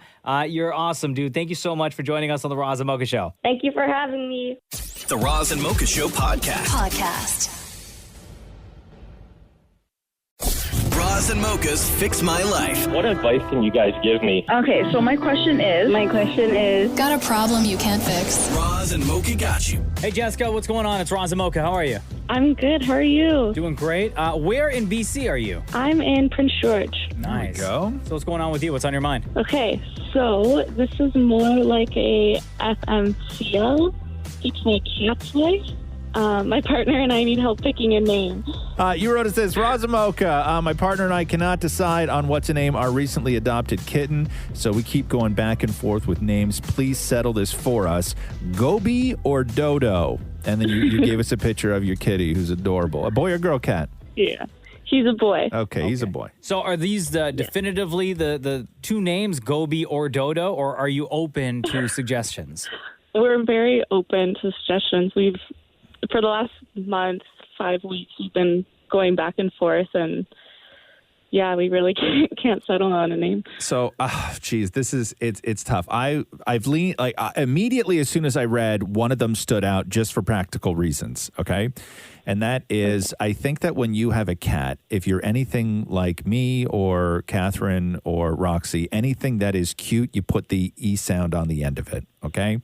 Meaning we have 3 cats, Pickles, Fig, and Moo Moo, but when we are at home, it's Piggy, Figgy, and Mooey. Okay. Aww. So, that's just the way it goes. So I think that when you're deciding on a cat's name or a dog's name, I think you have to try it out all the different ways and say it in if you were like, oh my God, you're being so cute right now, and then say the name. And if that name doesn't roll off your tongue, or if you want to change it a little bit at the end in those super cute moments, I think you really need to take that in consideration. And for me, Dodo, you can't really work with that. Dodie, I guess you could say, oh my God, Dodie, right? But I don't know. You're going with Gobi. No, yeah, I'm going with Gobi 100%. Oh, I was going to say, Jessica, I like Dodo better. You do, huh? Yeah. Interesting. So what do you like, and what does your partner like? So I really liked originally Arlo and Archie. Oh, Archie's and a then, good one. I know, he looks like an Archie. The problem is that I actually haven't met the kitten because we're just doing distance right now, but Mason thinks he's a Gobi or a Soul. Soul? Yeah. No, you're not naming your cat Soul. Okay, I'll let Mason know. So I won't have it. I won't stand for that. This cat they've never met. Yeah. That won't be a part of their life. Yeah, I won't stand for that. So I agreed. It was okay, let's try Gobi for a while. And then Mason was FaceTiming me, and this kitten is like a firecracker. He is just all over the place. He's being really silly. So I was like, oh, what a dodo. Yeah. And then I was like, oh, that's kind of fitting. What do you call Tig when he's being super cute? We call it's either Tig or Tiggy. Tiggy, right? Yeah. See, because Tig lends itself to that. Yeah. Dodo doesn't. That's my problem with ending on the O sound, is that it's very difficult to throw that in there. What about have you guys gone through any of the human name options? Like I know Archie's a good one. But Well, like Dennis? Yeah. Yeah. My cat's name was Marvin. Yeah, Maury's cat's name was Marvin. I'm thinking I'm looking at the picture right now. Let me just run this by you. You let me know what you think, okay? And I know it's a very difficult decision. So I know right now you guys are on the fence with Gobi and Dodo, but I'm looking at the cat right now. I'm just going to throw this out there. Do with it what you want. To me, little dude looks like a Glenn. Glenn. Okay, I'm just getting serious Glenn vibes from him. Really? What? I think, Jessica, as soon as you see that cat, what's the first name that pops in your mind? Whatever that name is, I think that should be the name of the cat. It was Archie. I think Archie's a good one. I really do. I think Archie's a cute cat name. I really like that I name agree. too, and I'll tell you why. That's my dad's name. So if you don't name that cat really, Archie, huh? you're disrespecting my grandfather like real bad. I can't disrespect him. So All right, Truth. little Archie, it is. You're welcome. Wow. Okay, or Glenn. Okay. Oh goodness. But no, I think you're onto something with Archie. I think that it honors Mocha's grandfather. Correct. Perfectly. I think that it's one that you both agree on. Who I am not a fan of Dodo at all. Also because it's insulting because you came up with it because the cat was stupid. So I think that's bullying. Gobi, I don't mind, but I'm going. My vote is for Archie. Now that we've talked this through. There you go. All right, I'll have to let Mason know. When do you guys get the cat? So right now Mason has the kitten. He just hasn't officially adopted him. Okay. He wanted to make sure he and our current cat got along. Sure. I will meet him in a month. Oh, nice. Okay. What's your current cat's name? So the other cat, his name is Micah. Archie's going to beat the hell out of Micah. By the way, it's just what happens when you bring a new cat into the fold. Dominance? It's just or energy. If kittens don't have other kittens to play with, yeah, like they play rough, right? Kittens play rough. And that kitten is going to go at that other cat because they have to learn boundaries. And that other cat is either going to beat the hell out of little Archie or spend the next 6 months just running away and hiding from him. Aww. Right? So, but kittens do that. Kittens, they got to learn. They got to learn to play rough. That's why they say bring in 2 kittens, because kittens learn very early on from another cat that's their size what those sounds mean when they get hurt, right? Like when every now and then, like when a kitten will dig its claws into another little kitten's head, and then that kitten makes that sound like, oh my God, I'm hurt. That's where they learn. That's where they learn boundaries. But when you put them in a relationship with an older cats are tough as hell, and they don't make those sounds, right? So I was the one with our cat, the baby Moo Moo, when we got him. I was the one that had to scream every time he put his claws on my arm, like shriek, so he understood what sounds meant and to not do that, right? I was the one that had to try and train a cat by being a cat. You're like the Tiger King. Thank you. Thanks, Jessica. Thank you guys so much. All right, girl. You take care. it easy. I love you guys. Roz and Mocha's Fix My Life. On Kiss. We're creeping up on WrestleMania weekend, Roz. Excuse me. 2 days, baby. I'm a big fan. Is WrestleMania happening this weekend? Not this weekend, next weekend. April 10th and 11th. Okay. In Florida. They're going to have fans in attendance, which means we get the WrestleMania Hall of Fame, which is coming up on Tuesday. They're doing the big induction ceremony, right? Kane is going to be inducted into the Hall of Fame. Former WCW boss and then employee of the WWE, Eric Bischoff, will be in there. Molly Holly will be getting inducted. Rob Van Dam will be getting inducted. The Great Khali going to be getting inducted. And just announced yesterday, because they always induct like celebrities, right? That have had a hand in sort of wrestling over the years, right? Made appearances here and there. I gotcha. And over the years, William Shatner has made a bunch of different appearances on different episodes of like Raw and some of their pay-per-views. So William Shatner, 90 years old William Shatner, is getting inducted into the WWE Hall of Fame next week. He can't show up. I'm sure they'll find a way to Shatner's get him there. 90. You can't send a 90-year-old to Florida during COVID. I'm sure he's there, or maybe he knew already, and he's did already something. there to quarantine for 2 weeks, right? He's probably there right now. Jeez. Yeah, what has he done? He's just like went in and did his Shat thing? Yeah, Like, he did stuff with Jerry the King Lawler. Sure, He's participated in episodes of Raw. Yeah. One thing that he did like 10 years ago, that because William Shatner's known for his spoken word music, air quotes music, right? Yes. So he did something similar where they shot like one of those fake infomercials, get this album featuring hits like this. Right. So it's William Shatner doing his spoken word to WWE theme songs. Okay. Emmy and Golden Globe winning actor, novelist, and musical genius William Shatner finally speaks the lyrics of your favorite WWE superstar entrance themes. So this one is for the Shawn Michaels I'm a Sexy Boy theme song. I'm cute. I know I'm sexy. I got the looks that drives the girls wild. I've got the moves that really moves them. I send chills up and down their spine. I'm just a sexy boy. I'm not your boy. So he's done stuff like that in the same infomercial. He's done a lot of music over the years, man, Shatner, and it all sounds like that. Yeah. He also did the theme song for John Cena. Your time is up. My time is now. You can't see me. My time is now. It's a franchise, boy. I'm shining now. You can't see me. My time is now. Wow, wow, wow, wow, wow, wow. He like really plays it up, right? That is Hall of Fame material right there. He also did one for Triple H's theme song. It's time to play the game. It's time to play the game.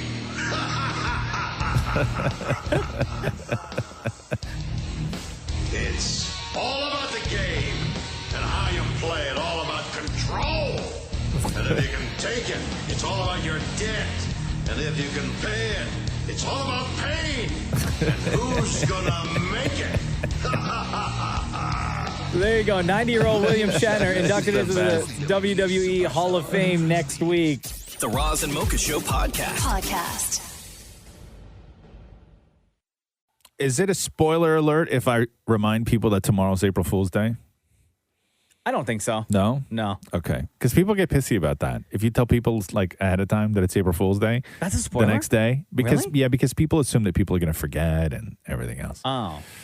You see the picture of Michael Strahan? No. So Michael Strahan, famously gap tooth, right? Yeah, huge. Huge gap. Yeah. That's his thing. Uh-huh. So I guess the story goes that he went to a guy named Dr. Lee Gauss at Smile Design Manhattan and explained his thoughts and got a temporary removable dental piece that gives him the appearance of not having a gap between his teeth. Oh, really? But a lot of people are saying that this may be a April Fool's joke that he's doing. Yes. But it's not April Fool's yet. But here's the thing. Here's my problem now with April Fools. Yeah. Is that it's now become a business. And ever since companies started getting in on it, on doing their fun gimmicky things for April Fool's Day, I don't know if you noticed, I think it was last year or the year before, companies have started leading up to April Fools, leading up to the actual day, have been doing things in the vein of April Fools, in the vein of pranking. Right. But before the actual day. April so Fool's it's become like Day- a commercial thing now. April Fool's Day is the day that the prank is supposed to happen. April Fool's Day is not the day that you reveal the prank that happened on the 31st. Correct. Right? That's the difference. So a lot of people are looking at Michael Strahan going, because he wrote on Twitter, I love it, holy F. Yeah. And took a picture of himself, and you can see that he has no gap between his teeth. But it's so easy to Photoshop though, right? So yeah, it is. Absolutely. I mean, they put a doctor's name down in this article I was reading. Yo. And they said it was a temporary piece. There are But so many.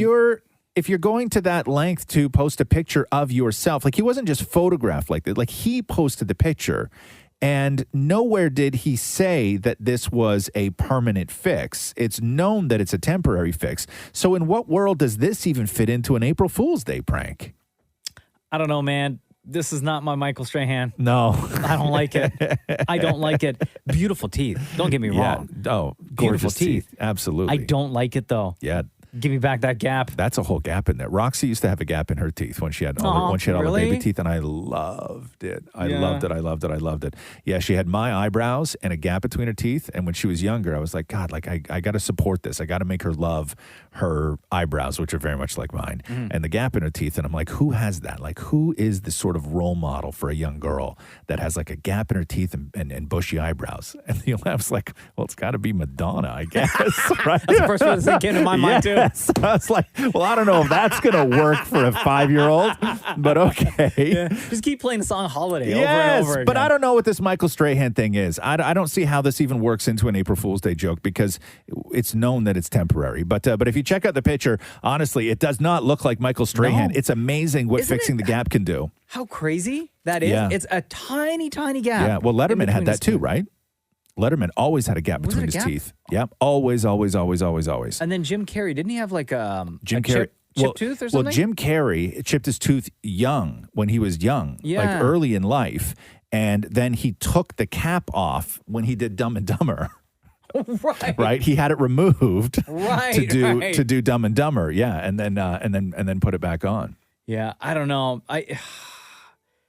It doesn't look like Michael Strahan. It doesn't. And At it looks all. Weird. It looks I don't yes. like it at all. It's like if you take your baby fingers and put them over your eyebrows and cover your eyebrows up. How weird you look without I know. eyebrows, right? I know. But you know what? Like, I don't think it's an April Fool's prank. No, I don't see I think how it it's could be. I think it's for real. And if he feels good, like if his self-confidence, because obviously he But did it he for... loves it, though. He's talked about his gap before. So he why loves would he do his this gap. then? I don't know. That's why everybody's saying. What kind of jerking around is this? Yeah. I don't know. I like it.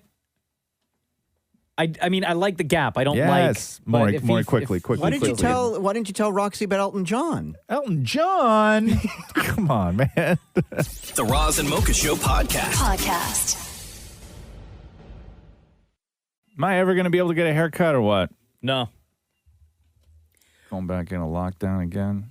Stupid ass gray zone. And it was just a week ago that they were like, hey, we're lifting some of the restrictions in gray zone areas. But it's a like this emergency break stuff. It's just it's real, but it's not. It's like they're not shutting everything down. Like they make it sound like they're shutting everything down, but they're not actually shutting everything down. No. Everything they're just that's shutting been the weird things down. Yeah, everything that's been open for the past year that we're allowed to have open are still open. But just no patios. There's no patios. And the poor hairdressers. Shout out to all the hairdressers, man. Y'all been out of work since November. Yeah, If- hairdress and it's salon, stupid. nail salons. And you just need to know right now that not just from a guy who's got extraordinary hair, but the rules that they put on. Stop it. Don't look at me when I say stuff like that. That's You April make Fool's me joke, laugh. right? You make me laugh. What?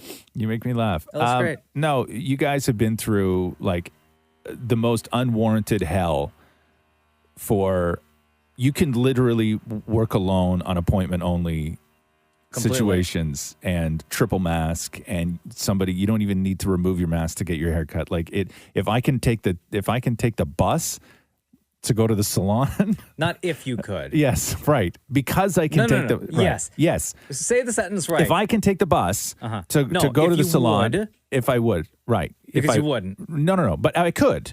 You could. I could. But you wouldn't. No, hell no. but if I, it's not what I'm talking about, man. Come on. Okay, if I can take the bus and then if I can go to the bank and then I can go to the grocery store Yes. and I can all this other stuff, right? And then but I can't go get a haircut where it's just only me and the stylist in the room, Mhm. right? That's ludicrous to me. I It's know. insane. It's I know. absolute insanity. I know.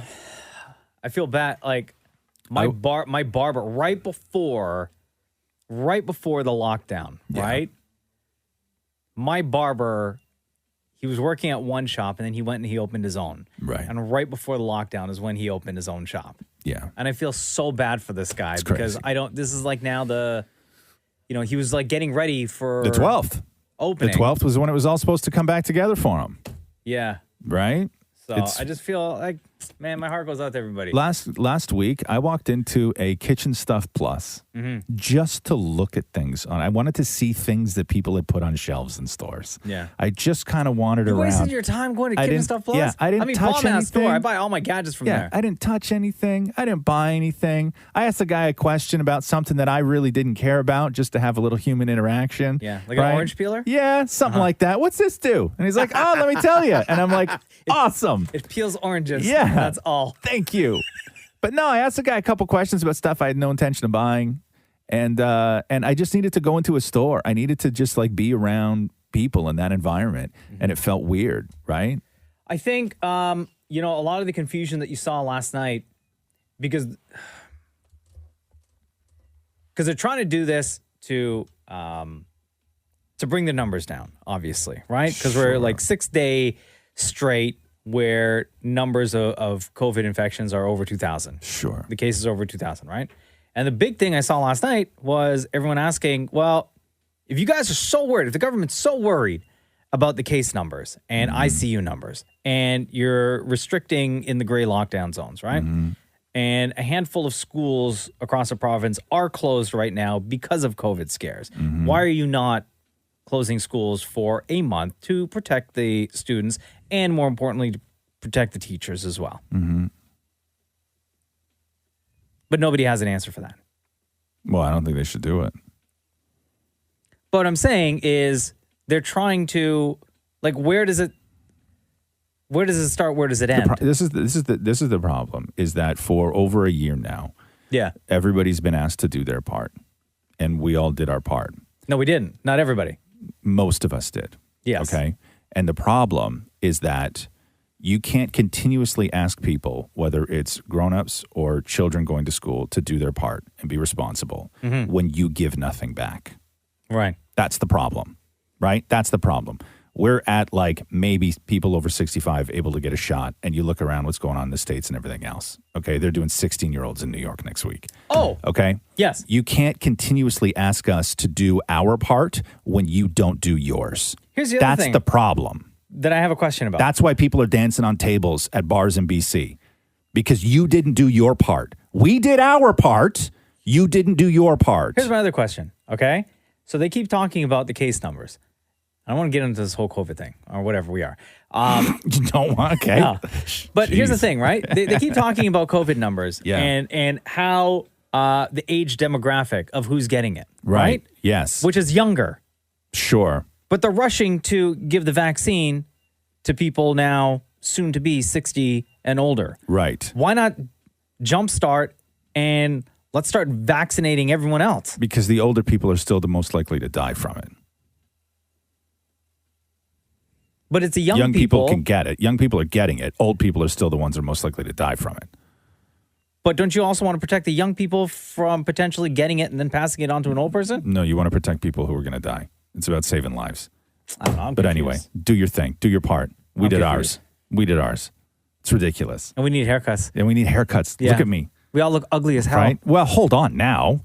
What? Ugly as hell. That's Yeah. a bit of a stretch. Wow. That's a bit of a. Clearly, you haven't looked in the mirror lately. The Roz and Mocha Show podcast. Hey, let me ask you this question. Yeah. When it comes to, are you able to be cheered up by food? Oh, absolutely. You are? Yes. Okay, cool. Okay. So when it comes to foods that will cheer you up, because I know people always talk about comfort food and everything else, but these are foods that will actually change your mood and cheer you up. So they did a survey. They asked people to name the foods that are guaranteed to change your mood, to cheer you up, to turn a good day or turn a bad day into a good day. What's on that list? Hello, Dammit Maury. Hey, I would say a found piece of food, like something you didn't know was there. Excuse me. Like anytime I come Found into work food? and I forget that I left a Kit Kat here, that puts me in a good mood. Okay. Is that on there, found food? Enough with you and your found food. No, just play by the rules, okay? We're looking for foods. Okay, anything that's meaty, like a lasagna. Okay, I'm looking for specifics. Mocha, Okay. what would be on this list? I said lasagna. Pizza. Pizza did not make the top 10. Are you serious? Pizza did Mac not and make the cheese. top 10. Did hamburgers make the top 10? Excuse me? Hold on here. Yes, cheeseburgers. Number Okay. 9.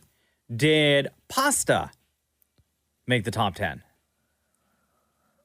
Mac and cheese did. So that's the only pasta in the top 10. Mac and cheese is at number 7, Maury. All right, hit French me. fries are number 10. Oh, key lime pie. No, Maury, no. Are you going to play along? I'm saying what makes me happy. Okay, so I'm guessing it's not on the list. number 10, French fries. Yeah, agreed. Okay, but also just barely out of the top 10 was fried chicken and pizza. What? Yes. Mocha said pizza. I know, it's but I not in said the top outside 10. of the top 10. Fried chicken and pizza outside of the top 10. Crazy. I Okay. don't know who y'all asked. You asked the wrong people. Right, thank you. You asked people who don't know comfort food Thank or you. good food. Okay, so number 9, cheeseburgers. Okay, agreed. Number 8, baked potato. Not really anymore. No. But I will say mashed potato.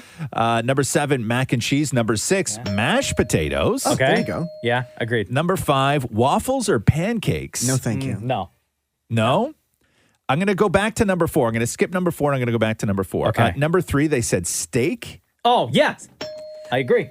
I would. Okay, I was going to say I would say steak if you don't have it every day, like when you have a steak once in a while. Sure. Number 2, bacon and eggs. Oh, yes. Yes? I agree. Mood changer. I love Really? bacon and eggs. Yes. That'll change your mood? Uh-huh. Really, I huh? had eggs for dinner just the other night. Interesting. Number 1 on the list is tacos. Nah.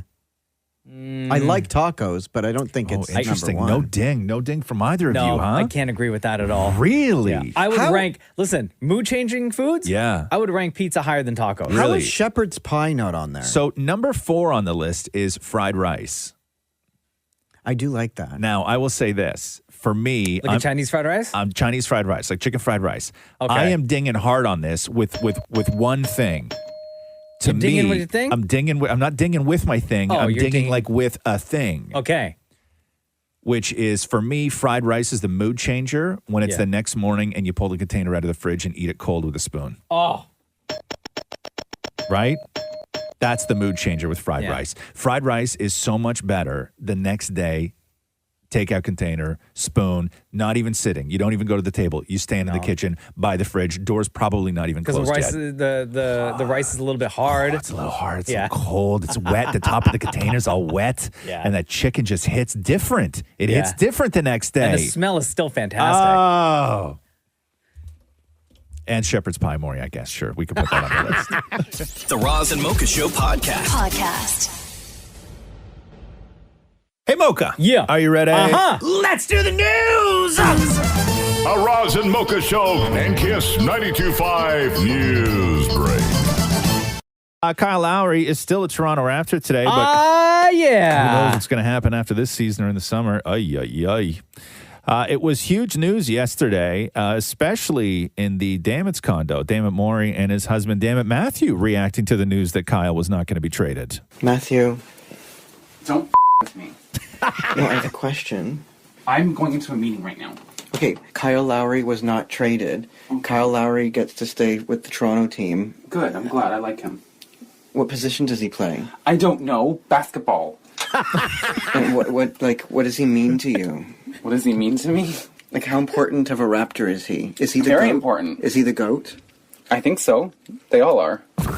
You know, there can't be that many goats. You can only have one goat. They won the championship. They're great to me. But are you happy that he gets to stay in Toronto? Yes, very happy. Why? 'Cause he's Tell me cute, why too. why you're happy he gets to stay. Because, just in general, it's like a name that you know, Yeah, yeah. Do you know any other Raptors? No. The one guy, I have his boots. The one guy. Boots from Roots. So anyway, there you go. They're all the goats. Matthew's so sweet. They're all the goats. Yeah, they won. They won. They're That all the goats. championship that one time. The Roz and Mocha Show podcast. Podcast.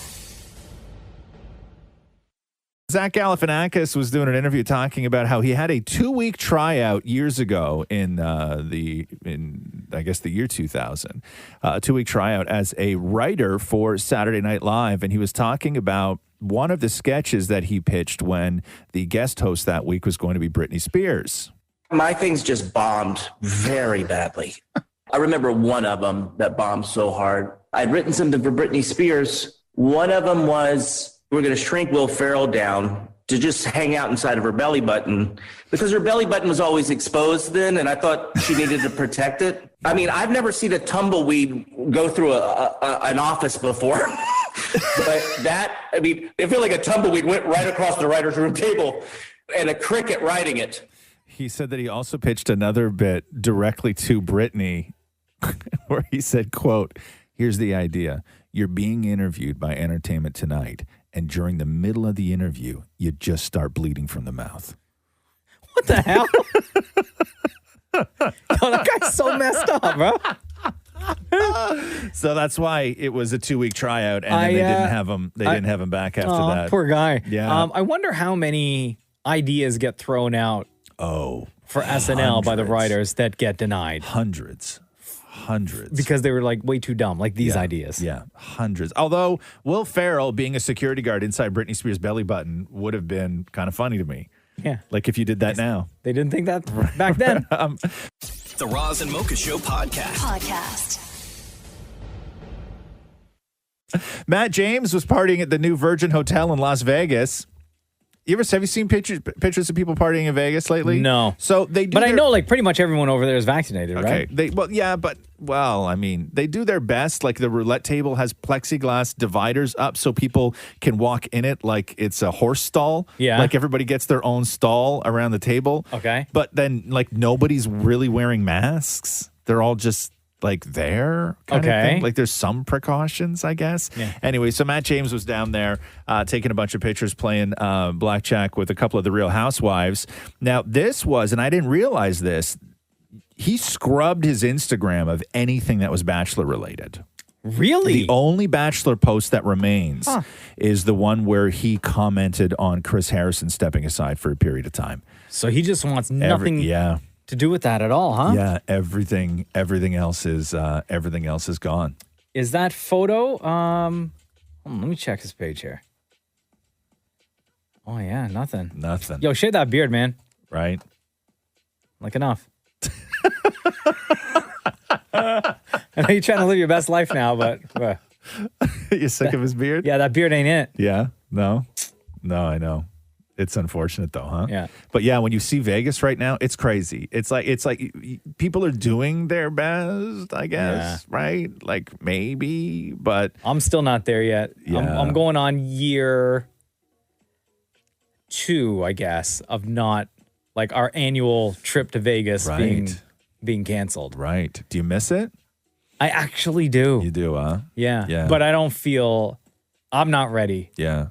I think it'll be a while. Yeah. I think it'll be like an additional 2 years before I am fully ready to go back to Vegas. I miss dirty things, I realized. What do you mean? I miss dirty things because Like of what? COVID. I miss dirty things.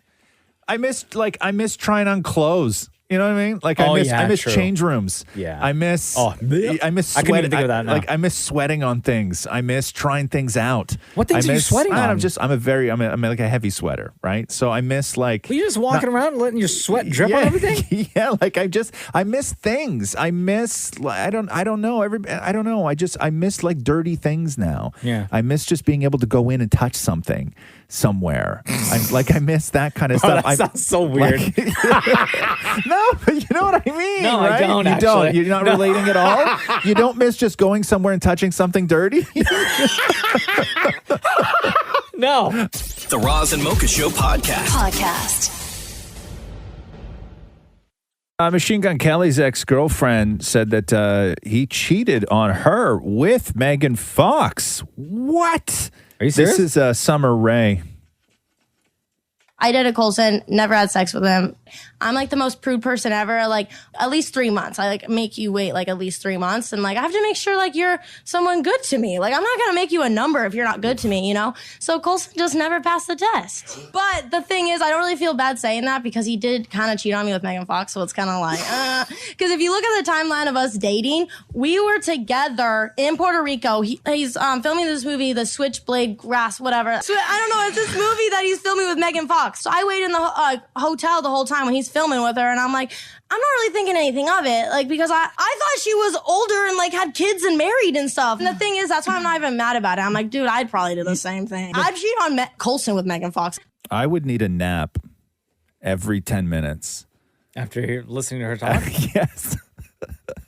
Like, I'm exhausted. She's not even my girlfriend. She's next level. I'm exhausted. She talks loud and fast. That energy level is like, oh my God. The Roz and Mocha Show podcast. Did you see this story? There was a home in Toronto that sold, it got 20 offers. It's a semi. It got 20 offers and it sold for $575,000 above asking. What? Yeah, 20 Okay. offers, $575,000. What's so special above about asking. it? Nothing. It's just we need to stop calling these home sales because they're not. I was reading an article the other day that really broke it all down, and they're home auctions. They're not home sales. Oh, no. It is like it's a home sale, but these are not sales. These are now, when you live in a city like this and you start looking at these prices, you're not selling your house. Nobody's ever selling their house anymore. You auction it off because houses are the only thing that are basically secondhand, that when you post a price for it, that is not the price, right? If you go and buy a used car, right? If you're going through Auto Trader, whatever the hell you're doing, right? Yeah. Whatever. Okay. And you see a car and you're like, hey, that car is the exact kind of car I'm looking for. And what's the listed price? Okay. So it's $9,000, right? And then you walk up to the guy and go, how much is that car? And he goes, $9,000. And you go, here's $9,000. And he goes, cool, but hang on to that because I'm going to wait 5 days until somebody gives me 14 for it. Right? Houses are the only thing in the world that the listed price, you can't buy it for the listed price. If somebody has something that they're selling and you say how much and they go $20 and you go, okay, here's $20 and they go, no. Like that's what houses are. These aren't housing sales. Yo, why are you so heated? I don't know. It bothers me so much. Did you put in an offer on this home and you lost out? No, I didn't. But it drives me nuts because I think that if somebody lists something as a price, you should be able, if you call them and say that price right there, on it, I will write you a check. To me, you then say, okay, I posted the price. You met my price. The thing is now yours. Yeah, but you know how real estate works. But it's stupid, though. It's not housing sales. These are auctions.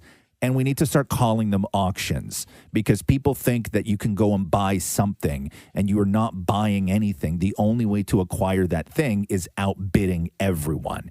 And it's not home sales. When you hear people talk about real estate sale, it's not. It's auctions. Everything is an auction. I sound like Machine Gun Kelly's ex-girlfriend. I need a nap right now. I'm sorry. It drives me nuts. It drives me absolutely crazy. I apologize. Listen, okay. If we could hug, I'd give you a hug right now because I think you need right. one. Like a pinball machine. Let's say you wanted a pinball machine for the garage, right? Okay, and somebody's selling a pinball machine for $1,700, and you find it on Kijiji, and you're like, yo, I'm on my way. And you stop at the bank and you get $1,700. Then you walk into that guy's garage and he's like, you Mocha? And you're like, yeah. And you're like, you Mitch? And he's like, yeah. And you're like, that's a cool, badass pinball machine. $1,700? And he goes, yeah. And then you hand him $1,700 and he goes, hold on now.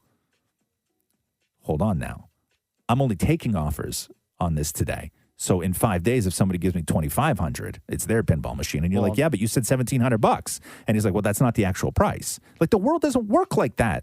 Also, screw you, Mitch. Right, Mitch. You stupid pinball machine. My heart's set on that machine, bro. Not cool. The Roz and Mocha Show podcast. So that Ever Given container ship was refloated this morning in the Suez Canal. What took so long? So they're celebrating.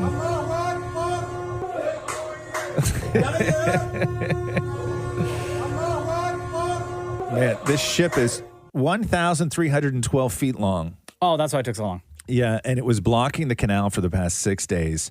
It was successfully refloated early this morning, and according to the maritime service provider and the Associated Press, The ship has since started moving away from the western bank. It is not clear yet on when the canal will be ready for passage again. Over 300 ships are jammed behind this thing. Oh, no. And this is the passage that connects Asia to Europe and the U.S. And the jam equals a $9 billion loss of global trade each day. Oh, no. So that's why these dudes are happy that they got the ship floated again. How did it even get stuck in the first place? I don't know. To me, I look at that. I'm looking at this, and I'm man, that ship is too big for that little thing. You know, like it's it was sideways. No wonder it got stuck. I know. I don't know how that happened, but Not it's enough wild. practice. No, I love though that after this happened last week, everybody was posting the GIF of Austin Powers trying to do a 3-point turn on that golf cart in that little tiny hallway. Yeah. Right? The Roz and Mocha Show podcast. Norman Powell played against the Raptors last night, against the Raptors, and before the game, it was so sad. He actually lined up with the Raptors and then realized he was on the wrong side. Ready to play? Just like old times. Yeah. It was only last week. It's rare, though, that this happens when you get traded to a team and you got to play your old team so soon right after. You know why? Just the schedule. His heart's still in it, man. I know. He's still with us. I know. This was Norman Powell after the game asking what he's going to miss most about playing for Toronto. What are you going to miss most about Toronto, man? I think I'm going to miss most just the city. You know, Toronto was the start of everything. Truly embraced who I am as a player. All the memories, all the connections and relationships I created over my time there in the organization. Definitely going to miss that and the vibe and the fan base playing in Scotiabank. Definitely going to miss the city and the fans and the organization and just the whole vibe of Toronto was amazing. Oh, that guy's so heartbroken. I know. You know what this reminds me of? What's that? You know that meme of the guy walking down the street with his girlfriend, holding his girlfriend's hand, but he's looking back at the other girl who walked by? Yeah. That's Norman Powell looking at the Raptors. I know. Important, like, yo, WTF, we just gave you a buttload of money last week. The Roz and Mocha Show podcast. According to TMZ, somebody broke into Shawn Mendes and Camila Cabello's house and stole his G-Wagon. So they were home, apparently, when somebody broke in. damn. And then the people who broke in, bailed immediately. But before they bailed, they grabbed the keys to his Mercedes and took off with that. And then they called the cops, and the cops showed up. But I don't think they caught the guys yet or got his car back. They got the car back? It's like $160,000 car, too. Oh, I know. Those things are so expensive. And that's like base model. I know. That's what I almost hit with a shopping cart that time. No. Was one of those. Yeah, A G-Wagon? when the wind took my shopping cart and started whipping it through a parking lot, and it was headed directly. There was one car parked in this entire row because obviously the guy who parks the G-Wagon doesn't want to park beside somebody who's driving a Yaris who's going to clip his door because they don't care, right? The Roz and Mocha Show podcast. Question for you. How much should a lifeguard make? Now, my knowledge of lifeguards is like Baywatch and Baywatch. Community pool? Right? Sure. Right? I don't know. Not pool lifeguards, because that's different. Beach lifeguards in California, just like Baywatch. Let me read you this. I don't even know what a base salary is. 7 lifeguards in California last year. 7 lifeguards made more than $300,000. No. 82 lifeguards had a total of that exceeds $200,000. Really? Fernando Boito was the highest paid lifeguard in California in Los Angeles County. He made $391,971 as the, quote, acting chief lifeguard. What? So his base salary was $205,000, perks $60,000, benefits $125,000, parks, and then the rest of it was overtime. The second highest paid guy named Captain Daniel Douglas pulled down $140,000 in base salary, a whopping $131,000 in overtime. What? $21,000 in, quote, other pay. Like what? And $74,000 in benefits. His total was $368,000. 31 lifeguards made between $50,000 and $131,000 in overtime. The beaches are busy, last year. Overtime. But you would think that these were people who are really great at saving guys, right? And it's not. Nobody who received accommodation for saving a life even cracked like the top 20 of the highest paid lifeguards. So what are these jabronis doing? Just sitting around? Who knows? Perks. You know how government, I'm not saying anything about government workers, okay? Yeah. You know what I'm saying? Government workers. But when you in figure relation to this story. when you figure out how to work the system, okay? Like to me, when you're a lifeguard and you're making $131,000 in overtime, this is a group of individuals who have figured out how to work the system. Like beyond question, they figured out how to work the system. But pool lifeguards average $46,000. That's it? That's it. That's it. That is a big discrepancy. Thank you, Maury. Sorry, that lifeguard making the most is not even a hot guy. He's got like gray hair and balding. Exactly. But hey, listen, that's you work the system, right? Why not? Why? Why not? Everyone wants to be rich. Yeah. What do you think that's only the hot lifeguards that make all that money? That's why I Googled it. The Roz and Mocha Show podcast. Dwayne "The Rock" Johnson has revealed the release date for Black Adam. July 2022. Other films that are happening in July 2022 will be the next Fantastic Beasts, the next Minions movie, the new horror film from Jordan Peele. Now, on that opening weekend, Black Adam is going to go up against the new Indiana Jones. Oh, wow. Right? So July 2022 is shaping up to be a monster month. Which Jordan Peele horror movie is he doing? The new Jordan Peele one? I don't know what it is. I haven't There was didn't read a lot about it. that he was doing, and I think people were happy about. I don't know, man. I don't know. I do not know. The Roz and Mocha Show podcast. Christina Aguilera, Pink, Maya, and everybody else associated with Lady Marmalade celebrated which anniversary is it?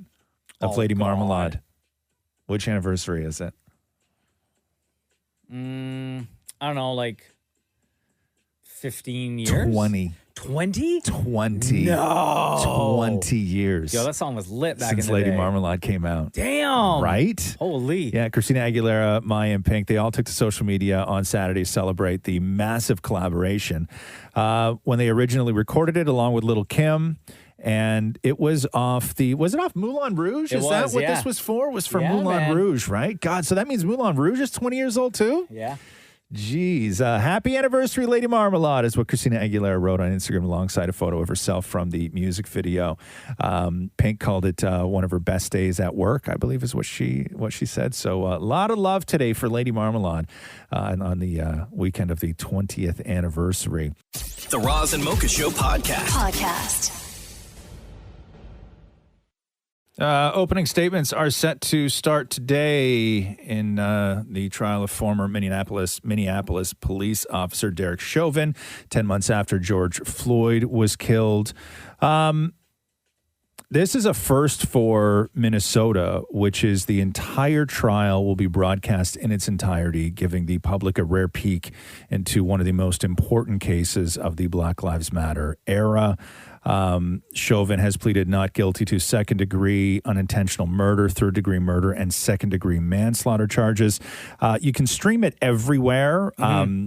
Both the CNN, they're all going to have their streams out. If you don't want to stream it, the way that I understand it is that HLN, which is the other CNN, the other one, they're going to be doing gavel-to-gavel coverage on television. Wow. So if you don't want to sit on your phone, or if you can, or you just want to sort of keep it on in the background and pay attention to it, you can watch that on HLN or literally just stream it everywhere when it starts today.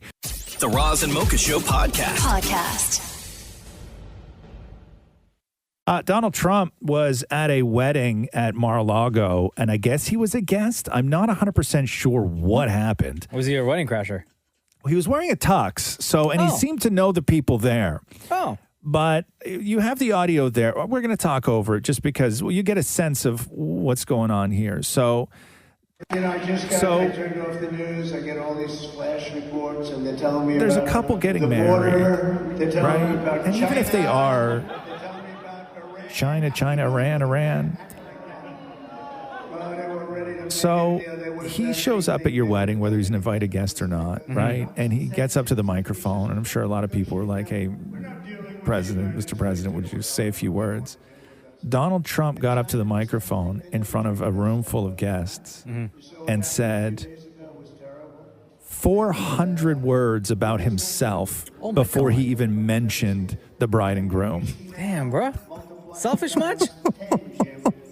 Like, come on. Right? Going on about China and Iran and Biden. Yo, it's not re-election year, bro. Right? Chill. Sit down. At a wedding. Go enjoy the free bar, the open bar. God.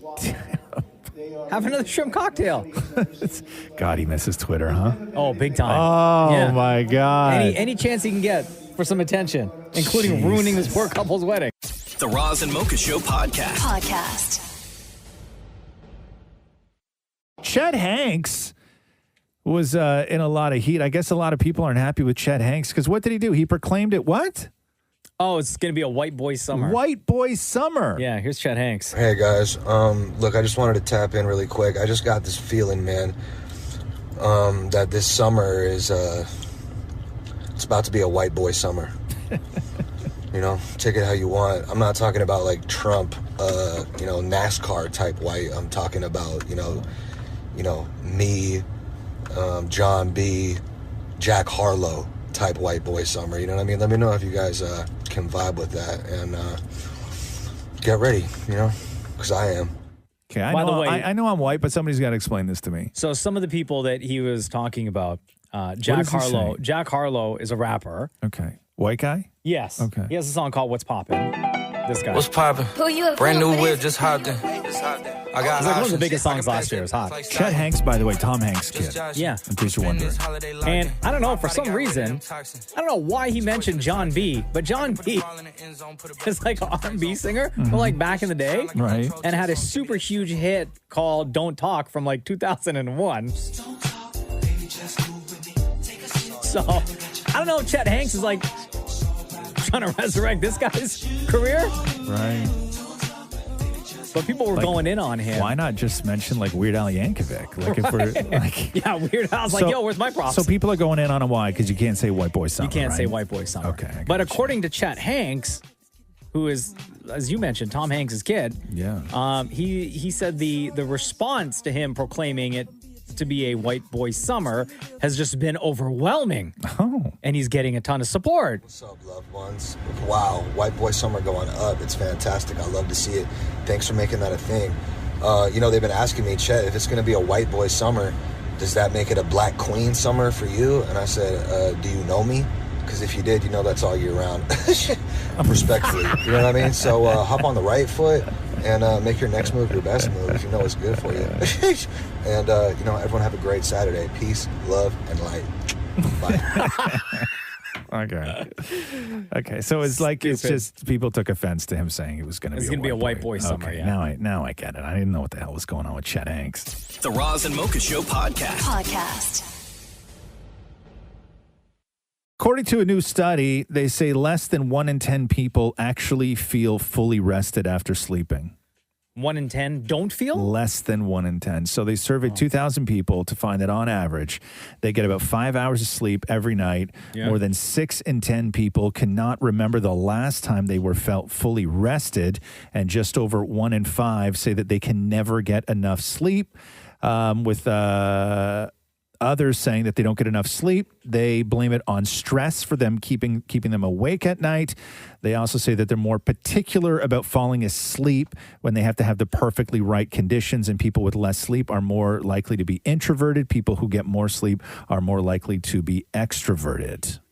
I got 5 hours and 45 minutes last night. Good for you. Of sleep. That's Yeah. not enough. That's not enough. No. What do you I'm- normally do? You normally do 8, right? Try to? No, I No? can't. No. There's no way. I'd have to go to bed at like 6:30 every What night. time do you go to bed? At like between 8:30 and 9. Right. Like no device, no like computer, no TV, no iPad, no nothing. Yeah. As of like 20 after 8. Whatever time I usually send you guys my last email of the night, I shut everything down. Yeah. And I don't touch any devices whatsoever. Right. But I still feel every single day, I still feel like I need more sleep. I'm always tired, man. Yeah, always. Yeah. Always. But do you feel stressed, though? Do you feel stressed because you don't get enough sleep? That's exactly what it is. Yeah. Like you're worried about... Like I'm constantly thinking about sleeping. Yeah. All the Really, time. all the time. I always think, how can I get more sleep in my life? Yeah. And I just can't right now. I can't. Can you do like 10 minutes at a time, though? Are you one of those guys? Like if you need to lie down and close your eyes for 10 minutes, can you fall asleep? Oh, I can fall asleep. Yes. Yeah. But a 10-minute power nap? No. Right. No? No, I need more than that. No. If you told me right now to stand up and lean back to back with you, Yeah. and just tilt my head all the way back so it's resting on the top of your head, I could fall asleep. Oh, so can I. Yeah, easily for 2 minutes and then wake up and be If like, COVID wasn't a thing, we could be doing that all the time. Yeah. Just me and you, just nap buddies like that? No. Let's not talk about COVID not being a thing because I'm still going to be weird. The Roz and Mocha Show podcast. Yesterday, day one of the Derek Chauvin trial, the jury was shown the video of George Floyd gasping for air, which was essentially Exhibit A for the prosecution. Prosecutor Jerry Blackwell showed the jurors the footage at the very earliest opportunity that he had during opening statements after telling them that the number to remember was 9 minutes and 29 seconds. Chauvin's attorney, Eric Nelson, countered arguing, saying that Chauvin did exactly what he'd been trained to do over his 19-year career, saying that Floyd had none of the telltale signs of asphyxiation and that he had fentanyl and methamphetamine in his system, and that Floyd's drug use combined with his heart disease, high blood pressure, and the adrenaline flowing through his body is what caused his heart rhythm disturbance that killed him, saying that there is no political or social cause in this courtroom. Blackwell, however, rejected that argument of Floyd's drug use or any underlying health conditions were to blame, saying that it was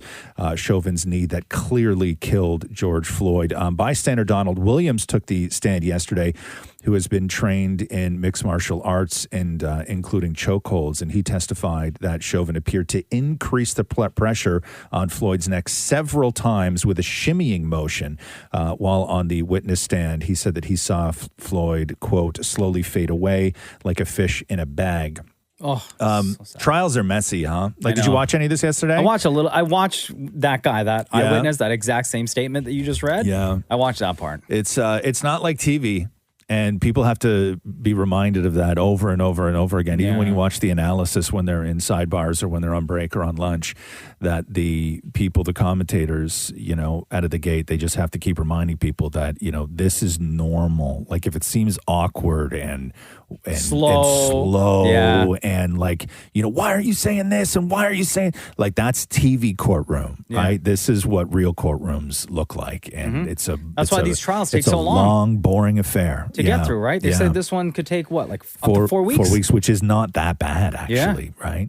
The Roz and Mocha Show podcast. Canada's National Advisory Committee on Immunizations is recommending that provinces pause the AstraZeneca COVID vaccine for people under 55 because of safety concerns. The change comes following reports out of Europe of rare instances of blood clots in some immunized patients, notably among younger women. But the 300,000 of these shots have already been administered in Canada already, with no reports of blood clots here. And the TDSB. So what's happening with March break? That's the big question, right? In an email. What do you mean? That's the big question. Yeah, exactly. I thought they moved it to April. Well, they did April break, but still, it's sort of up in the air again. They haven't officially done anything, but an email was sent yesterday to principals and vice principals in the TDSB asking schools to be prepared to make the switch to online class if schools need to be shut down. So we have Easter weekend coming up and then roll in a couple of weeks into March break. New data of the suggests that the third wave of infections is already worse than the second wave, with variants of concerns now accounting for nearly 70% of all cases. Doug Ford said yesterday that parents and students should know by the end of the week whether or not the delayed March break will move once again. So what it sounds like is that they may just after March break this year. Remember what they did last year when people went away on March break? They shut the schools down for 2 weeks. Yeah. And then 2 weeks became 4, and then 4 became the remainder of the year. So if they give the kids March break, there's a good chance that after March break, schools will be shut down again for maybe a smaller period of time, but that could roll depending. Who knows on how long that's going to go I hate for. to say it. I'm not going to say it. You hate to say what? Say it. Say it. That's what we do.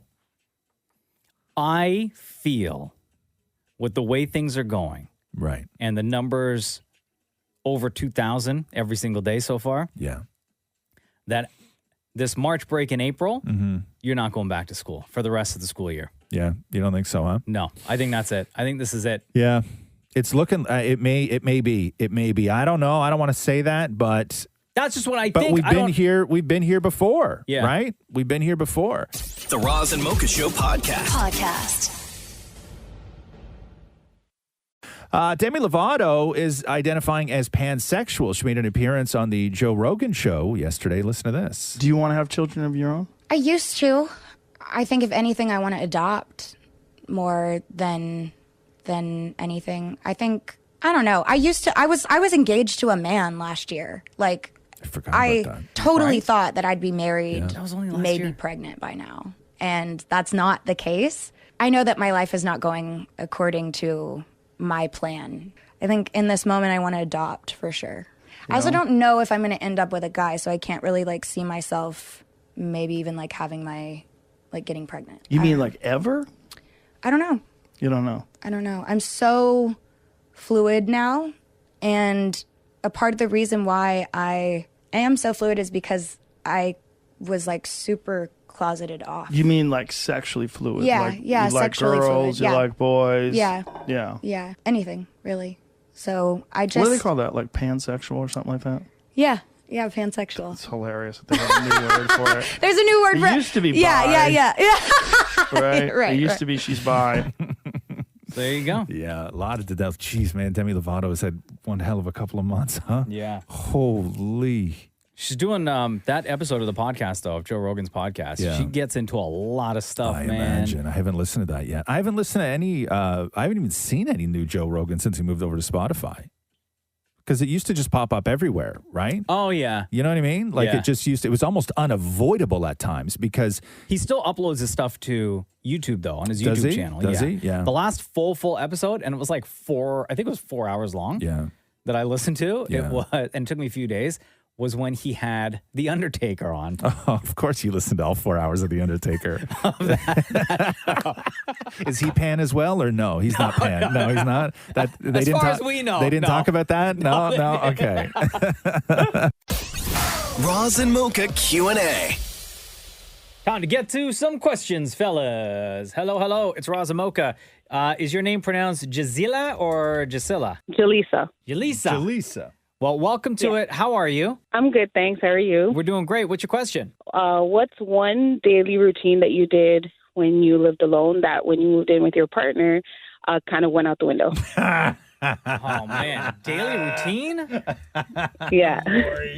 All right, well, you want to start with you, Maury? I still did that sort of daily routine when Matthew was at work. Because Maury was living. COVID really, like, I know a lot of people had their lives thrown upside down when COVID happened, but more so with Damn It Maury than I think most people I know anyway, which was because Maury lived like a single guy for half his day. Maury would come in here very early in the morning, do the show, and then leave. He'd get home before lunch, and he had all day to do whatever he wanted as a single guy living alone before his husband came home at the end of the day.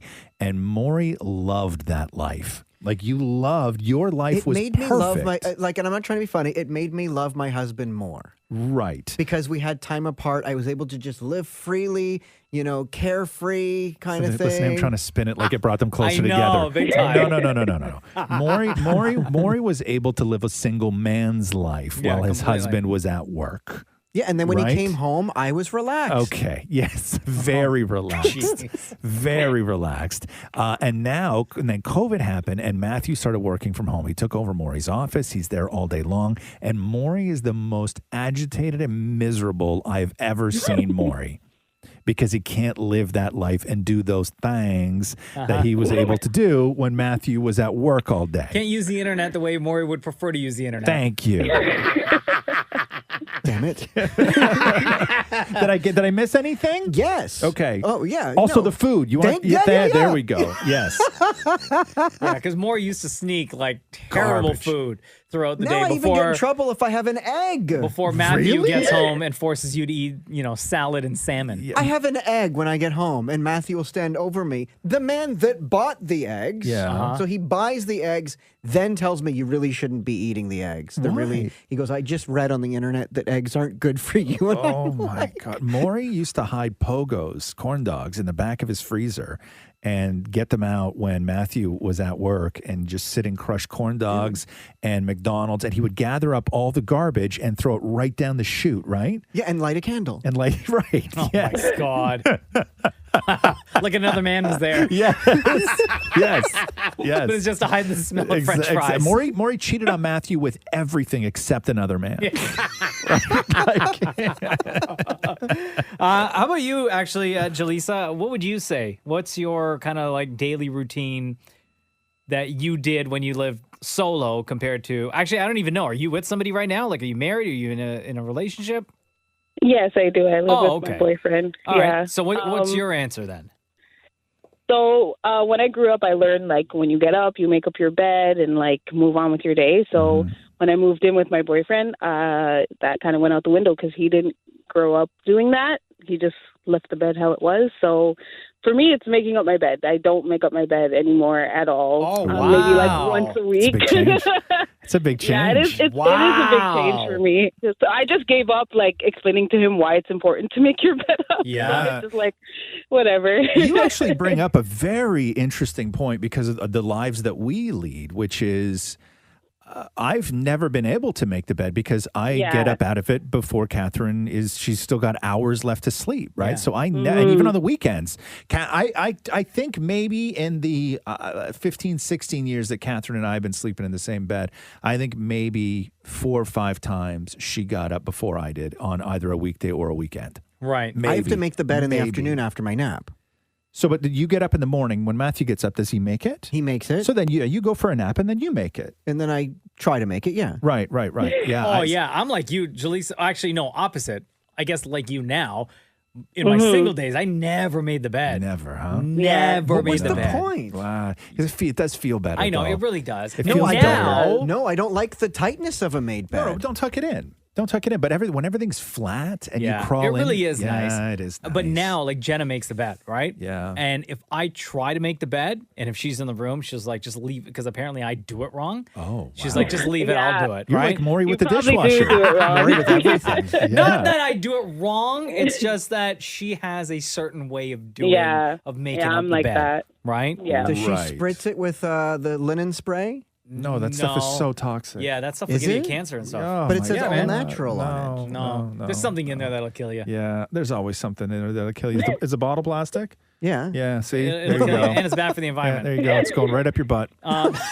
Plastic particles on the bed go right up your butt when you're I'm sleeping. trying to think of Cancer. any other daily routines. Like I remember, in my single days, I could come home from work and play like a couple hours of video games. Right. Right. Yeah. That doesn't But happen that's also now. life before a kid, though, too. That's because, true, yeah. Because even before you guys had your kid, you could go home and just play video games for a couple hours if you wanted to. Yeah, that's true, Because you that's did true. that. It's just that happened after a kid. Oh, and walking right? around naked, you can't do that when you're with someone. Why not? Yeah, you can. Why not? Oh, I don't. Why not? Have you ever tried it? Yeah. What's Matthew say? And Matthew's like, really? Go to Do you and cover up." Matthew ever just walk around naked? No. In our underwear, but not fully like, Well, that's not naked. That's not naked. Yeah, not Like with completely all, naked. No. Really? Never? Huh? No. Really? No. Matthew will, but he'll run quickly to grab a towel and then run back into the bathroom and close the door like I'm a roommate. Wow. Wow. So wait a second. When is the last time with the sort of like lights on and not in any sort of we're getting down to business way, but when is the last time you guys have just seen each other fully naked without running to cover yourself up? Oh, like a couple of weeks ago, he came out of the bath or whatever, and there was a good song on, and he was just dancing provocatively. Right. And when's the last time he saw you fully naked with the lights on? last night, but I was getting changed quickly, and I kind of wrap a towel around. Okay, and so pull that the doesn't pants down count. underneath. That So doesn't prior count. to that- Okay, it's not grade 5 gym.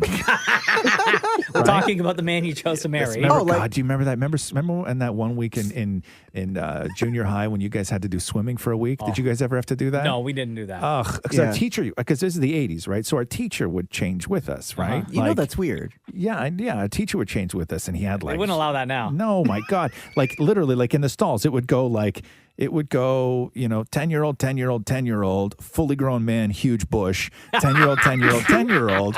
And while he was changing and like toweling off, right? Yeah. He would yell at you for stuff like, quiet down, like as he's like toweling off his stuff. And then he would shower, and he made sure all the kids showered, but we would just want to shower in our bathing suits. Yeah. But then you would go to get changed, and that was the move that every kid did, was you would wrap the towel around your waist, shimmy the suit down, grab your undies, put them on your wet butt, and then try and get dressed after that.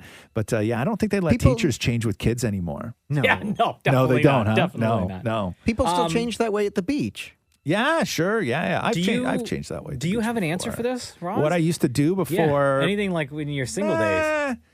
No, but my whole life was different then, though, right? Like I just don't. I wouldn't be doing these things anyway. But 15 years ago, 3 nights a week, I would get home at 4 or 5 nights a week. I would get home at 2:00 in the morning, and then having stopped at McDonald's on the way home in a cab at the drive-through.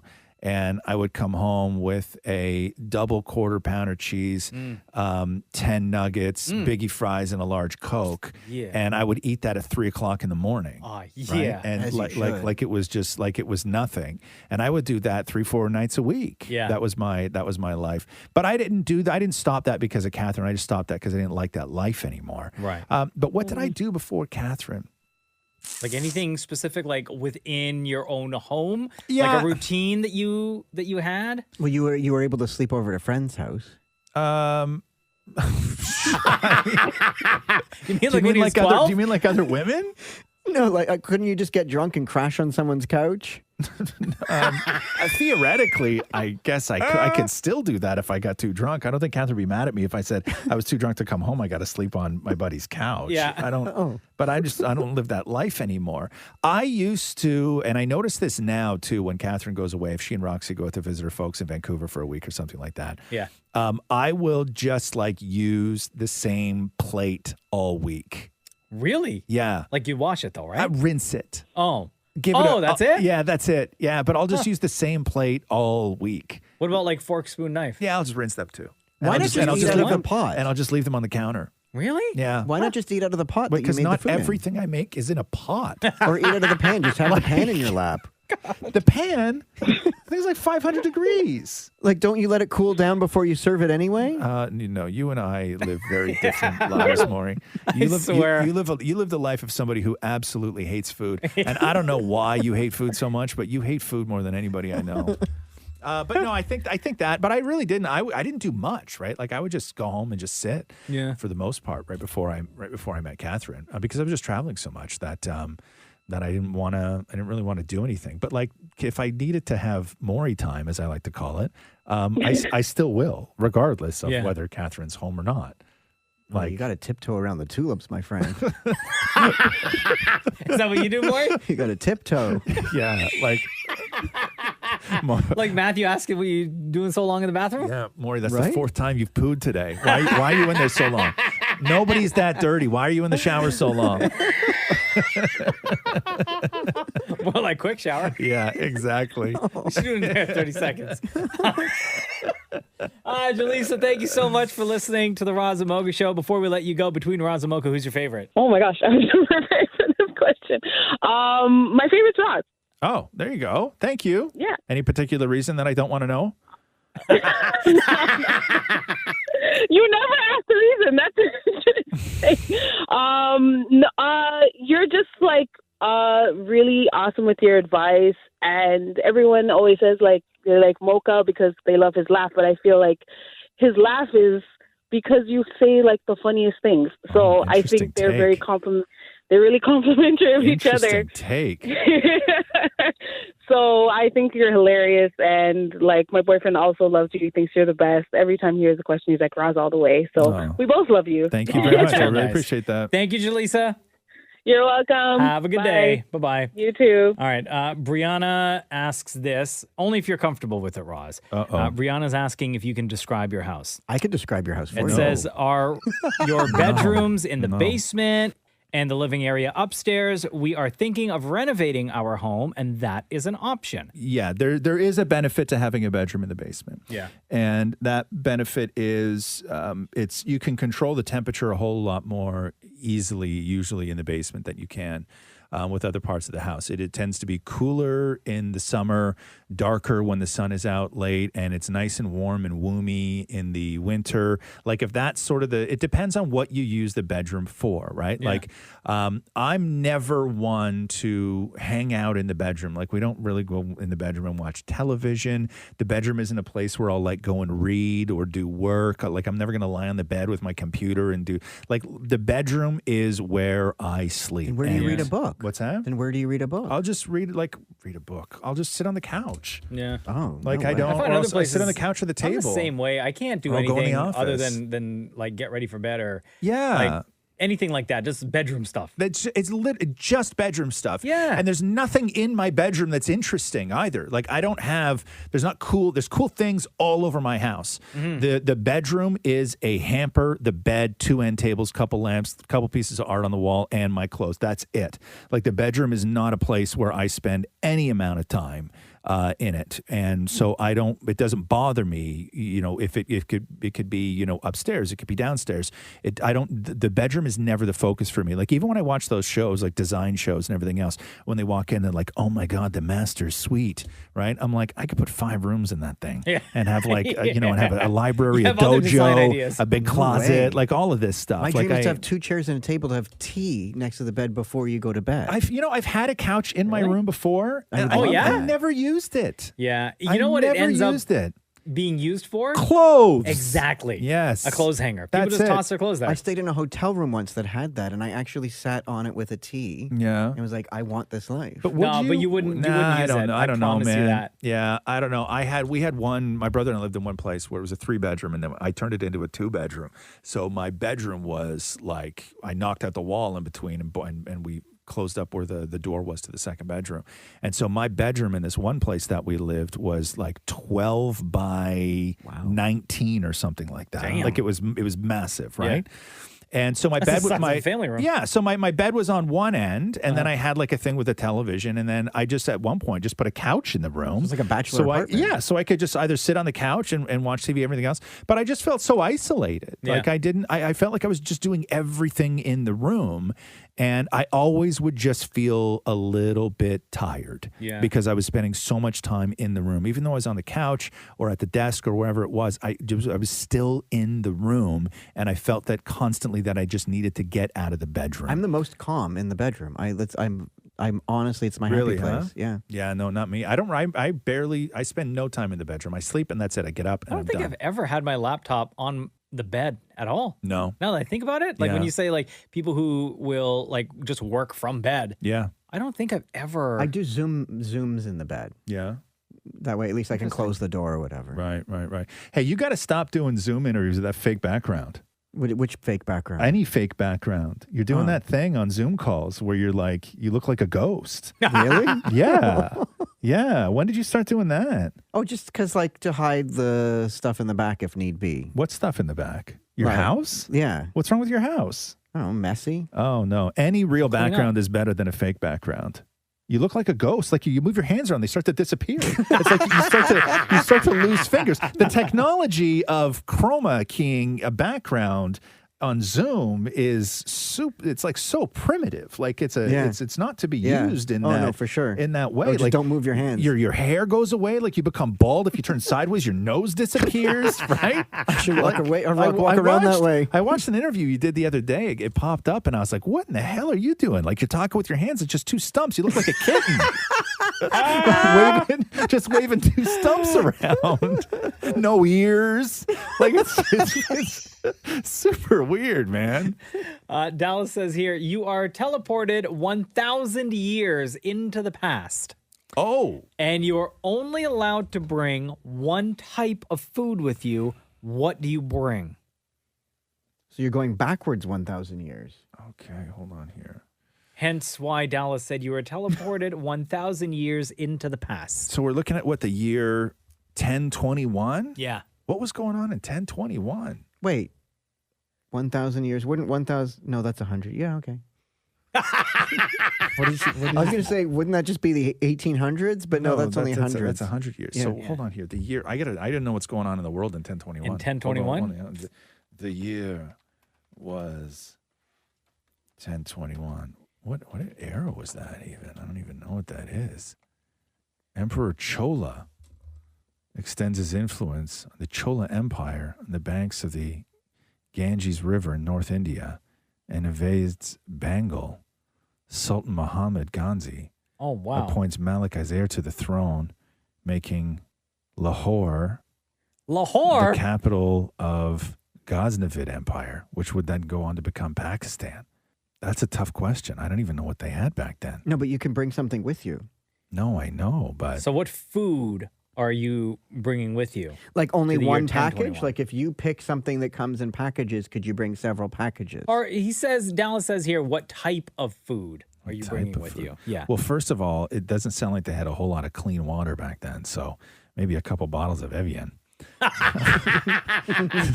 Clean water, y'all. Bro, if you went back there to try to... They had the bodies that could withstand that kind of bacteria in water. You couldn't go back there. You would have one sip of water, and the first thing you would do is you would shart everywhere. Yeah, right? completely. And then you would be sick to your stomach, and you would die from some sort of parasitic infection. Yeah, but then all you're bringing is water? No, I don't know what kind of food I would bring. What type of food? What type? So would you want to bring something that then you could be forever the inventor of? I assume it's just so you could stay alive, but obviously you can't cook anything. Like, what if all of a sudden now you shoot back into 2021 and you, Mocha, wound up in 1021 in Pakistan with burgers? You brought hamburgers, and then forever we would now be in 2021 talking about how the burger was invented by this guy who showed up in Pakistan and decided to, do that. See, I was going to say Jiffy Pop and wow everyone with, making popcorn in a Jiffy Pop thing over a fire. Yeah, somebody would put a rock through your head if you did that. That's witchcraft. I think you're a witch for sure. Yeah. No, you need to. Yeah. I don't know. Like, what did they have then? I don't know. Like Tang? No, they didn't have Tang. In 1021? No, they definitely didn't have Tang. I would show somebody a new way to do things. Like I would maybe bring a bag of chips, and then I would show somebody how to actually make potato chips. Trail mix. Like with a potato and oil and boiling them up and stuff like that. Like I don't know what they had. You can get oil, right? Well, you can get oil. They no, had but they proper had oil oils. to fry up potatoes. I would just start stomping on olives and stuff, man. Yes. Ugh. What type of food? Because I'm trying to think of stuff that you could cook, but most times you would need water, and that water would probably, like to your point, Roz, would kill you. It wouldn't kill them, maybe, because they're used to it and their bodies are different. Couldn't you just bring a box of Kit Kats? You could. Absolutely, you could. Like a bag of, Sour Patch Kids. I was going to say Fuzzy Peach. Really, huh? You guys would bring that stuff, huh? Candy? Yeah. You could probably end a war with those things, to be honest with you. If you showed up and there was one emperor trying to take out a king and you were like, "Here, hold on. Let me show you what peace looks like. Peace looks like these. We'll have fuzzy peaches for everybody." And then they ate them. Nobody would kill another soul. You would die because he would want the rest of the bag. Yeah.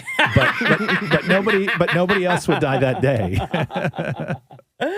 Okay, let's see here. Matt asks, how many open apps do you have running on your phone right now? Oh, how do That's I check easy. that? How do I check that? Just double tap the thing at the bottom. No, Roz's phone is way more advanced than yours. You still have a what? iPhone 6? Yeah. Yeah, no. So go like this, Roz. Yeah. So from the bottom, Yes, sir. swipe up. Hold on. All right, Okay. so what do you have? How many? Yeah. Do I have to physically count them? Well, sure. Okay. 1, 2, 3, 4, 5, 6, 7, 8, 9, 10. Oh, my God. 11, 12, 13, 14, 15, 16, 17, 18, 19, 20, 21, 22, 23, 24, 25, 26, 27, 28, 29, 30, 30, 31, 31, 32, 33, 34, 35, 36, 37, 38, 39, 40, 41, 42, 43, 44. Oh my God. 45, 46, 47, 48, 49. You have 49 apps open on your phone right now. So, like, what do you have? What are they? Like, No, Joe, you just watched me do this, right? I know, but Maury? what apps? You Can don't you name them? You don't close apps, huh? What are the apps? No, why would I? When all 49 are available. Okay, I got Apple Music. Yeah. I have Green Pea. Okay. I have Hue to control the light bulbs. Yeah. In my house. I have Teams, whatever that is. I have the Microsoft Teams, that's how we have our meetings. Thermostat. I have Reddit. I have YouTube. I have the app that tunes my guitar. I have Google Home. I have Photoshop. I have Splice. I have Lightroom. I have Layout. I have podcasts. I have Mail. I have a VR thing because I was looking at a house. I have Spotify. Yeah. I have 3 teleprompter apps. I have my phone app. I got my speed test. I got my bank. I got another bank. I got a file sharing service called Frame. I have my settings. Oh, there's another teleprompter app. I got Zoom open. I got an audio recorder called iRig. I have Eero, which is the supplementary internet service thing that we have in the house. I got Uber Eats. TikTok is still open. Shazam is open. Facebook is open. The calendar is open. The App Store is open. The Google Authenticator app is open. The weather app is open. The security cameras at the cottage is open. Safari is open. The camera is open. Photos are open. My clock is open. Messages are open. Messenger is open. Facebook is open. Mail is open. Twitter is open. The calculator is open. Instagram is open. Gmail is open. Yeah. So, wow. Do you just Are some of these apps that you've had open for like weeks? Yeah. Like if I go back, like you do you know, honest question, do you know how to close apps? You swipe up on them, right? Yeah. Yeah. Okay, so you know. Yeah. Honest You question. just don't do it. Yeah. So I have 1, 2, 3, 4, 5, 6, 7, 8, 9, 10, 11. I have 12 apps currently open on my phone. Oh, you do, huh? Yeah. What about you, Maury? Only ever 3: Instagram, Twitter, and chat. Okay, so you asked me how long these apps have been open? Yeah. Remember I said I had the Green Pea app open? The last time I used it was January 23rd. Oh, bro. So why not just close it? Yo, you need to be closing off your apps, bro. It slows down the machine. No, it Sometimes doesn't. I usually, before I go to bed, I go and I start closing all my apps. You do, huh? So just today, since the time I woke up, the ones that I have open are my alarm clock app, my Safari's open, Twitter's open, my email's open, WhatsApp, Instagram, my reminders app is open, messages, Apple Music, YouTube, Reddit, and my notes app. Oh, those are see, all if I start closing them, I find I'm swiping just so much, I get a sore wrist. Like I'm like Maury at Home Alone without Matthew. It's just all wrist pain. Okay, Melissa says here, so it was determined by Dammit Maury that if you walk around the grocery store with just spaghetti in your shopping cart, as a gay man, you can attract another gay man for some fun. My question is, as a straight woman, can I do the same thing and get a new best friend? So this is a cruising technique from back in the day. Like, so if you're at the grocery store and you just have spaghetti in your cart and you walk around for a while, it was a sign that I'm not really here for groceries. I'm here to pick you up. Really? It was like a cruising thing. Oh. So to answer your question, would it work for a straight woman? I have no idea. But is this a straight woman looking for a guy, or is this a straight woman that is looking to just meet a new friend who's female? She said to look to get a new best friend. So I assume, unless she's being sarcastic, I assume it's just to find like a friend. But no, but the whole point of it was it's a cruising thing, right? So if she's asking the question as a straight woman, then one would assume that you're trying to find a man to have some fun with. So you would put how many packs of spaghetti? 1 pack of spaghetti. Just and one. Walk That's around. it. Yeah. Huh.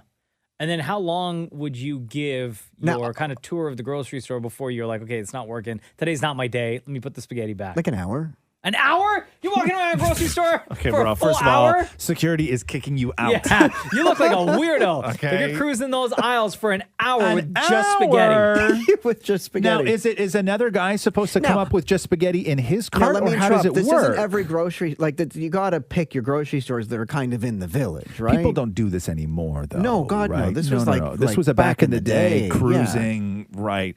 Glory hole adventure type thing. Yeah, why would you right? spend an hour with spaghetti when you can just go on Grindr? Right. Well, And you could, because you'll see who's in the grocery store already looking. Right. So no spaghetti required. Right? Or Have you ever been successful? or inhibitions. No. Oh. You've never. Did you ever try that? Did you ever I try did to try like, it, but the cruise problem was kind of- is that I found other things that I needed on the shelves, and I just loaded up my cart. Right. We have to So at stop that saying. point, We you're have to think of another just- way to say two men picking up other guys with spaghetti. We can't keep saying cruise. Poor Mocha. I know, I'm dying right I now. know. never thought of I know. that. Your boy's name is the term used for gay guys meeting in Yeah. grocery stores with spaghetti. Not cool. But yeah, no, I was really fascinated with all of that stuff because that was a whole culture years ago of the idea of cruising and what like the code words were and There was the a park. locations and there was the special parks and Queen's Park. Yeah, Queen's and- Park was the park. Yeah, and things that you could put in like the window of your car kind of thing or Yeah. something that you could dress. I remember Oh, yeah? I remember growing up that it was if you were a guy and you had one earring, if you had your right ear pierced, you were gay. If you had your left ear pierced, you were straight, Yeah. right? And then there was another one that came out that had something to do, I believe, with the type of earring, where if you were gay, it was one type said you were available and one said that you were single. And then also gay guys used to wear leather bomber jackets because they're cool. And they would have a ring, a metal ring that was on the shoulder strap kind of thing. And The epaulette. that ring was supposed to signify how thick you were. What? Yes. No. Yes. That yeah. I didn't know. There was a lot. There was all sorts of code. It was a real cruising was a fascinating world of. It was like underground Can you just sort say of looking around? It was a secret. It was, yeah, sorry, looking around. Right, looking around. No, it really was. It was like this. It was its own language. They were like spies who you needed to be able to identify another spy in the field without outing them as a spy Wow. for the purposes of hooking up, obviously. But there was a whole world to Queen's this. Park behind like where Doug Ford works Yeah. at night. That was the park to go to. Really? Right out in the open like that, huh? Oh, and well, I mean, at nighttime with all the trees and stuff, like you can. Trees.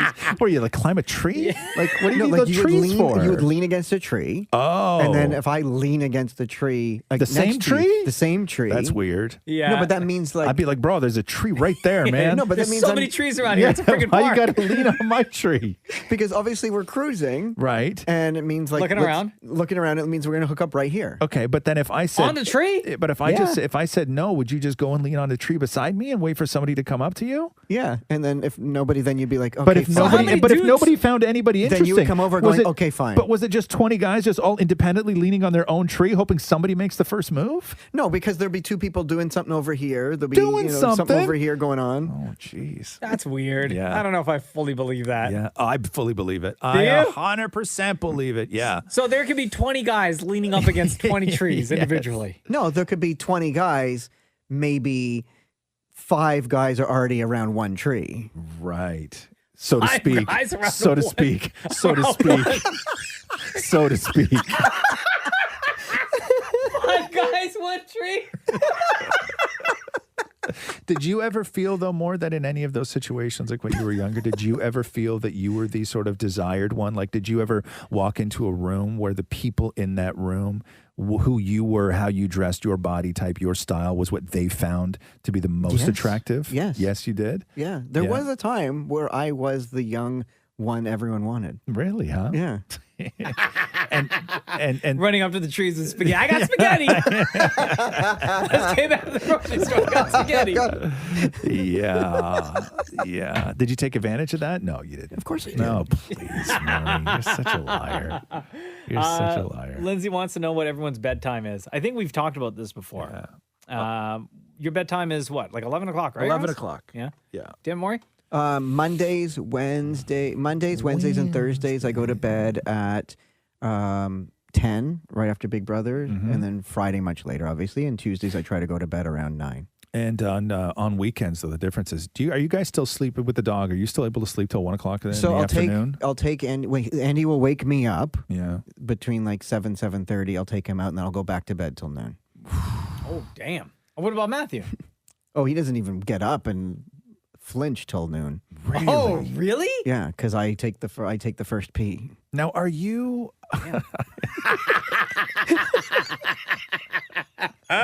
Now, are you lying in bed at that point, like still like awake, but just not getting into bed, or are you asleep when I get back from the first pee? Yeah, or even Matthew. No, asleep. Asleep, because then Andy will crawl into bed and he'll go back to bed. Really? Huh? Yeah. Jeez, that's mental. No, I don't. Sunday to Thursday night, I'm in bed by like 8:30. Yeah. There are some days where I'm like so tired. Yeah. I'll just hop into bed at like 8:15, 8 o'clock. Really? Huh? Mm-hmm. God, I don't even And know. then when you get up after like at noon, you have some You're so breakfast. groggy, No, but you vacuum a though. little bit, and then you have an afternoon nap. Oh no, you're so you're What? so No groggy. way. I had my. You know what time I had my? I went down. I took an hour nap on.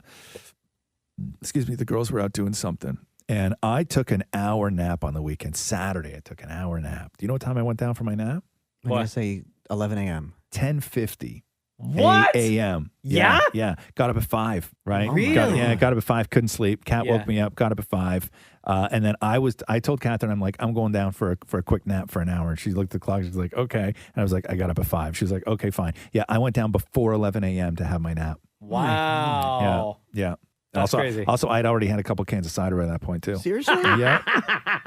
You're living like a full day before people I had are a up. great life.